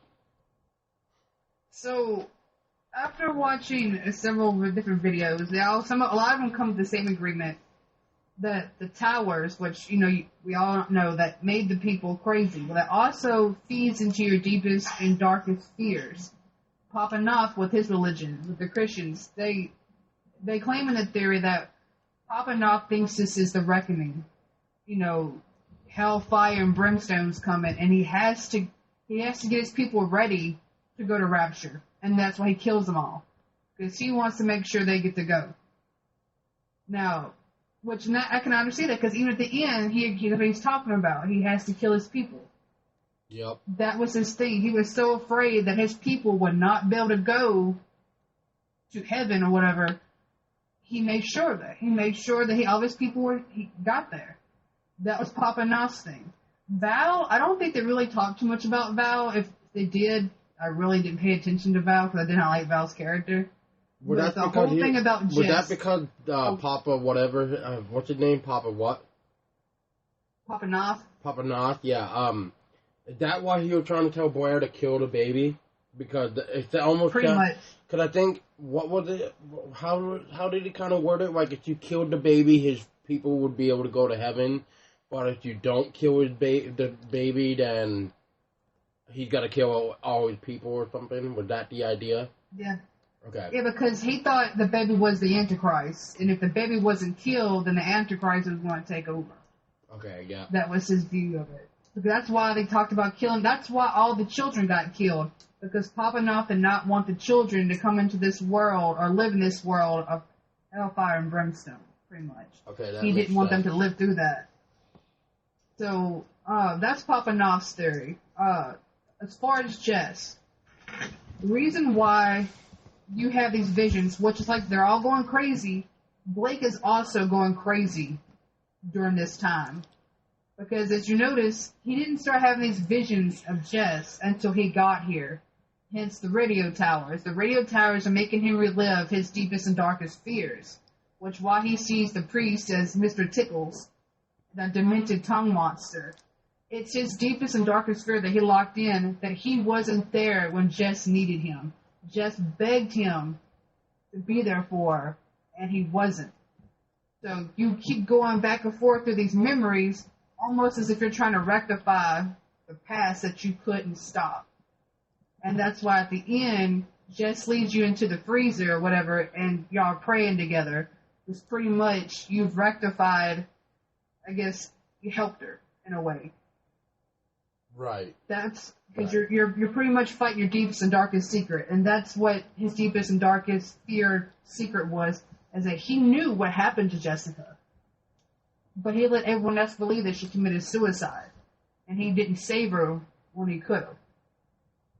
And that's what Jess's story is actually portrayed in this game is that you're having your worst nightmare or your worst memories are coming back to life. And that's what Jess's story had to do with this. Because if you did, and that makes sense, I'm like, okay, I can understand that now. You know, with the radio signals and all that making him go crazy. Even when he calls Lynn Jessica, and Lynn's like, who's Jessica? He's starting to go crazy. He can't, I guess, really differentiate which is what. Which one's reality and which one is just the visions. Yeah. Right. And apparently the light at the end is supposed to signify that he's completely gone crazy. That was his last strand of normality or whatever. He has gone crazy when he walks into that light. Huh. But that's another thing. The baby. Lynn says there's no baby. So, is he visioning this baby? Is the baby not there actually, and they're all just imagining this? Or is there actually a child in his arms? Like I said, Blake's also going crazy during this whole period. So you really don't know what's fact or fiction anymore because of how he's going back and forth. Well, Red Barrel did say they wanted to try to mess with your mind, with your mentality, and like with religion and stuff. So maybe there wasn't a baby this whole time.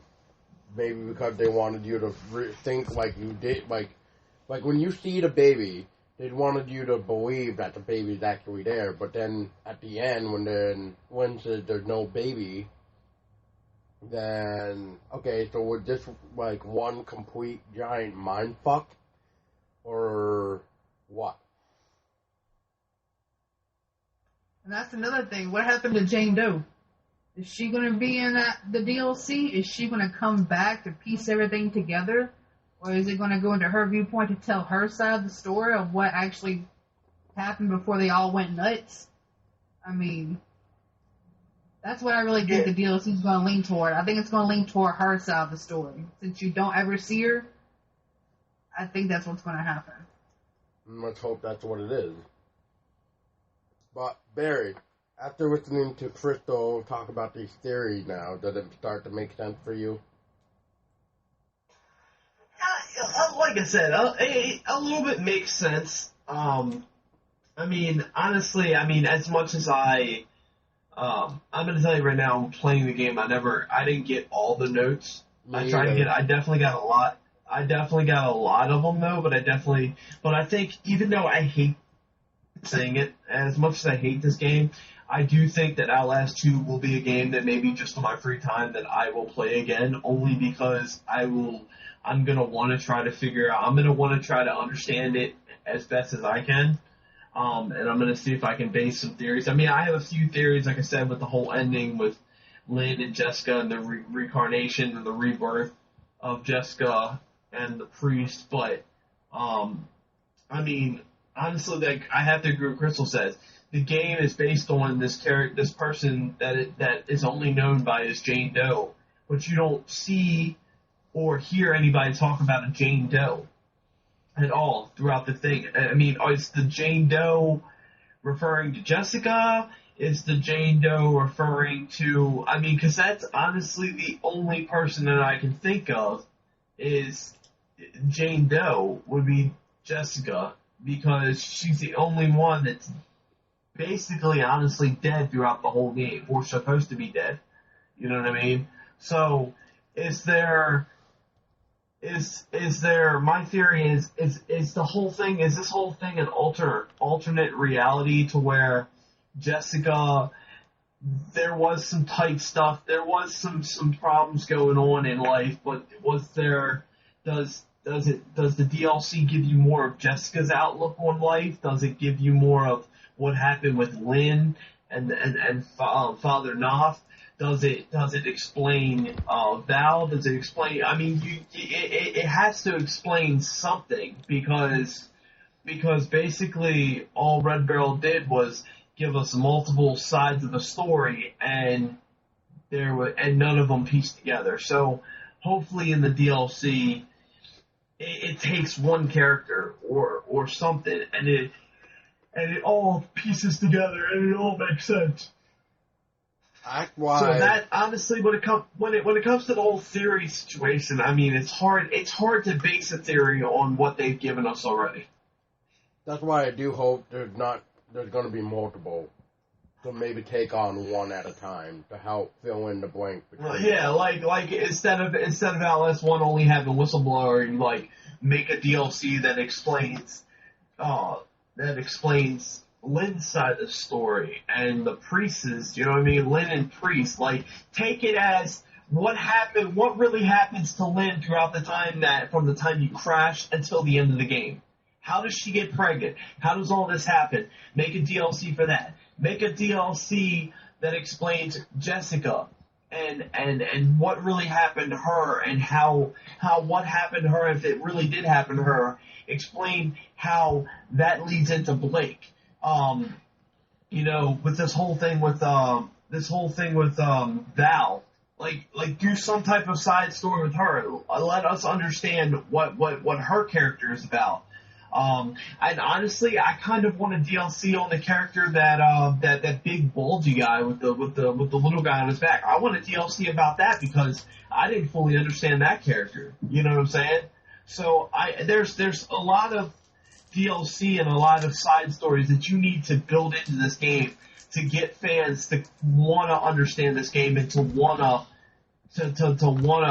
be like, okay, hey, look, I want you to actually put all these side stories together and make it be like, okay, now after playing all these, I'm glad I bought Outlast 2. Because as of right now, to anybody that listens to this podcast and that you have played this game, I'm pretty sure after being an Outlast fan, you playing the first, I'm pretty sure none of you liked the game. And if you did, then, like I said, I mean, I would like to, if you can comment on the podcast, I would like to know what about the game you liked, and I would like for you to help me understand personally, because there was so much in this game that pushed me away.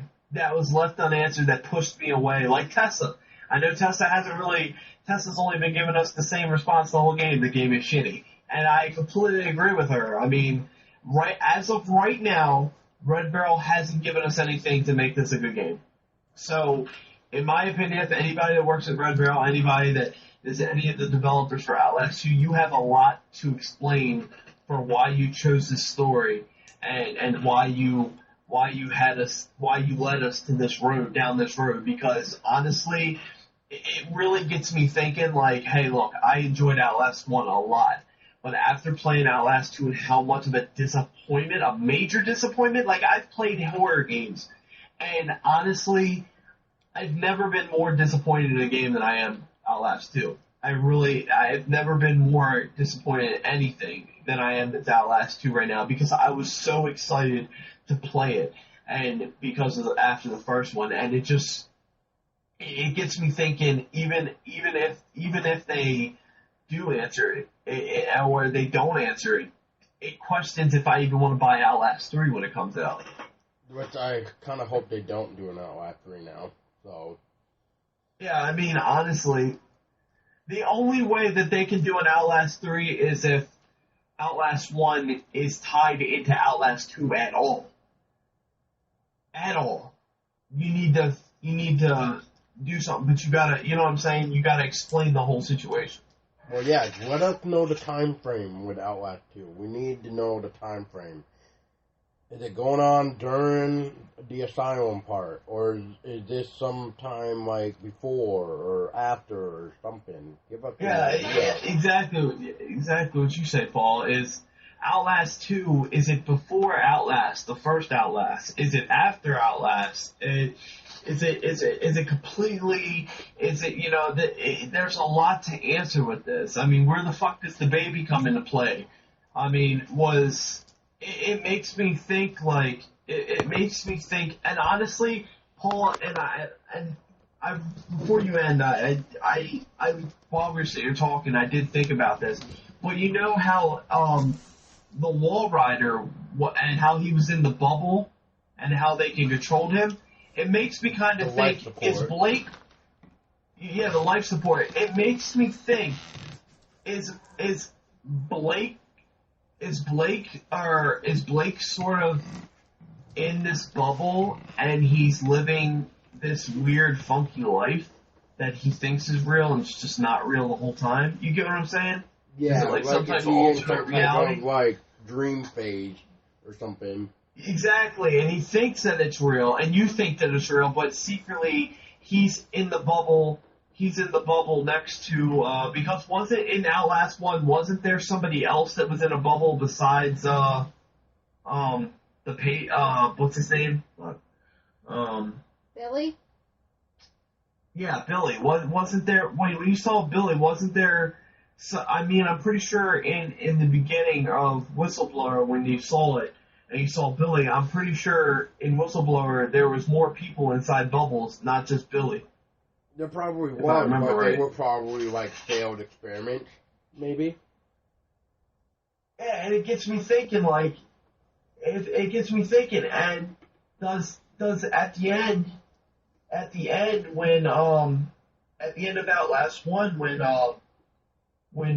Billy when you die or when Billy or when you kill Billy and you become Billy, and then all of a sudden at the end of the game when they kill you, does it have anything to do with Billy? You know what I'm saying? Does any of this have to do with Billy at all? Is Billy's character secretly being brought back into the game, or is you know what I'm saying? Does it all tie in? That's what I'm asking, or that's what I'm trying to find out. I don't know. This almost seems to be a completely different story than Outlast 1, so that's why I see what you're saying too, but I don't know. Like, from what I gathered about following Outlast 2 before we even knew it was coming out, but this was supposed to be like a different story. And this Outlast 2 was made because of us. And what I mean by us is the fans. Red Barrel reached out to us and asked what we wanted. What did we want more? And clearly somebody had to have said more running, because clearly somebody didn't think like there wasn't enough running in the first game or something, because I don't know. I mean, the only reason why I say I understand what you're saying where it comes to like they wanted to make this a whole different story. If that was the case, I honestly was. I mean, why would you put Murkoff the Murkoff Corporation in the game? Because that's based off the first one. You know what I'm saying? So if they wanted a whole different game, why would you include Murkoff Corporation, which was in the first one? Like, if this is supposed to be a whole totally different game and not based on the first one, why would you put something from the first one into the second one? You know what I'm saying? Especially something as big as Murkoff Corporation. You know what I'm saying? See, this goes back to what Chrystello was mentioning that I was saying. Like, when does this, what the fuck is the time frame of this? And then once we know the time frame, then we can start piecing together the actual pieces, I think. But till then, the only thing I can say to this is that I hope maybe they're waiting for even the last DLC. I don't fucking know. But hopefully then they'll do another 4 issues of comic to help continue the story. To maybe help us, or me even, because I've read the first 4 about, what the fuck's his name? Waylon from Whistleblower. Yeah. I mean, I learned what happened after Whistleblower. Like, after he leaked out the information and completely destroyed Murkoff. Like, it even showed, like, what happened after that, even. Yeah. So, maybe they'll do something like that. I hope they do, anyway. I mean, it would be nice to get some type of closure out of this. Yeah. Because otherwise, pretty much like all of us will say. I mean, it's physically impossible. Like, it's physically impossible to leave this game. And I'm going to tell you right now, I'm going to be 100% honest with you. If they ever make an Outlast 3 and they don't have DLC for this game, I'm not buying Outlast 3. I'm telling you right now. And it sucks because I really did enjoy the first one. But if you leave this story unanswered, I don't even want to play any more of your games. I don't even want to play the third one. And it's sad to say because I'm sorry to say this, and I'm sorry for cussing a lot of shit, but I fucking loved Outlast 1. Like, I know I was late playing it compared to everybody else, but once I played it, I played Outlast 1 not as many times as 3, but I've played it a lot of times on my free time. I mean, there's been times before Outlast 2 came out, I re-downloaded Outlast 1 and I was playing that just to me. And I was replaying it, and I played the Whistleblower because it was such a great game. And I was so hyped, I was like, yo, if they do this, so if they did such a great game for Outlast 1, Outlast 2 is going to be a great fucking game. And then, boom, it slaps me in the face, and it's a massive disappointment. Yep. So, Yep. It gets me thinking, if Red Barrel really leaves this story unanswered, I don't even want to, I refuse to buy Outlast 3. If Outlast 3 comes out, I will, the only way that I don't even think that, the only way I would even understand the game is if I watch somebody do a playthrough on YouTube. I refuse to spend my money on that game at all. Yeah, that's true. Crypto, you were gonna say something. You were saying something, I think. Trying to. I know. I'm sorry. I keep cutting you guys off. No, it's fine, man. It's fine. I'm trying to think here. You were mentioning something about what the hell was it? I think it was going along the line of the first Outlast, I think, or the comics or something in Crystal. Anyway, so yeah, I mean my final score though would definitely be with like what Angry Joe said. 6 out of 10. 6 out of 10. Beautiful graphics, beautiful music, beautiful mood setting, but no gameplay whatsoever. You get the score for what was good, that's it. Yep. Yeah, definitely. I mean, honestly, I wouldn't even give it a 6 out of 10. I'd give it a 5 out of 10 because the game's half. It's half. I mean, it has graphics and sound, but no story. So, I mean, even though the graphics were beautiful, I can't give it that extra point leading it towards a good game. It's in my opinion, it's an unfinished game. The game was not explained. They didn't do a very good job explaining the game at all in the game. So in my opinion, I give it a 5 out of 10. And I mean, and I guess if they do DLC and we do another podcast on it, I mean, we can ask each other if we would boost the ratings of what we thought about it, but as of right now, it's going to have to be a 5 out of 10 for me.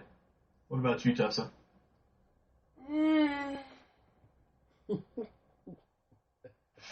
Go ahead and say a 10 out of 10. She's going to say 10 out of 10. I'm going to say 5.5 out of 10. Because I like the music, and I like the school environment, and the graphics were great, and the tongue monster was well done, so I'm going to give it a 5.5 out of 10. Okay. I think it's pretty reasonable, considering it's not finished, and the story wasn't really there. Like there was way too many, like what the fuck moments, and where am I going, and what's this even about? Like, in the first Outlast, you knew why you were there, and, you know, it was a consistent story, and you were in one solid environment, like, from start to finish, you know? Yeah. It's not like Outlast 2, where you're bounced back and forth between two different realities, and you don't know where the fuck you're going. You know why you're originally there, because you're looking for Jane Doe, but once you're there, it doesn't connect. Like, it doesn't follow through, in my opinion. Yeah, so Red Barrel... Way too many unanswered questions. All I gotta say, too, is do not listen to the fans. Just do what you want to do. And that's it. Because sometimes we're not always right. Yeah. And sometimes we want just doesn't make sense. Outlast. But without us, there would be no you. You would not have our money. So. Sure. And Outlast 2 is almost like a bad sequel to a movie. Agreed. God, it is. So, just remember that. Well, okay, guys. I think that pretty much, overkilling it for now, but that's alright. Anyways, yeah, I think it's time for a good wrap up. So, alright, guys, you just listened to our nice, long, 2 hours and 24-minute podcast about Outlast 2. The most shittiest sequel ever. No, I'm joking. Maybe it's not the shittiest ever, but, like, it is pretty Poorly bad. done. It's a disappointment. It was It a is large definitely disappointment. It's poorly done, It's guys. definitely bad. But then again, like what Tessa was just saying, it's not done yet. So hopefully you can redeem it, maybe. Which Crystal even said that it won't redeem the $30 spent already. But yeah, maybe it would help at least help the story. But until then, guys, I am Paul Dolsky, your host tonight. I'm Tessa Baker. And Chrystello Bello. And say hi, gaming. And we all want to tell you to stay fucking Stay scary. Stay scary.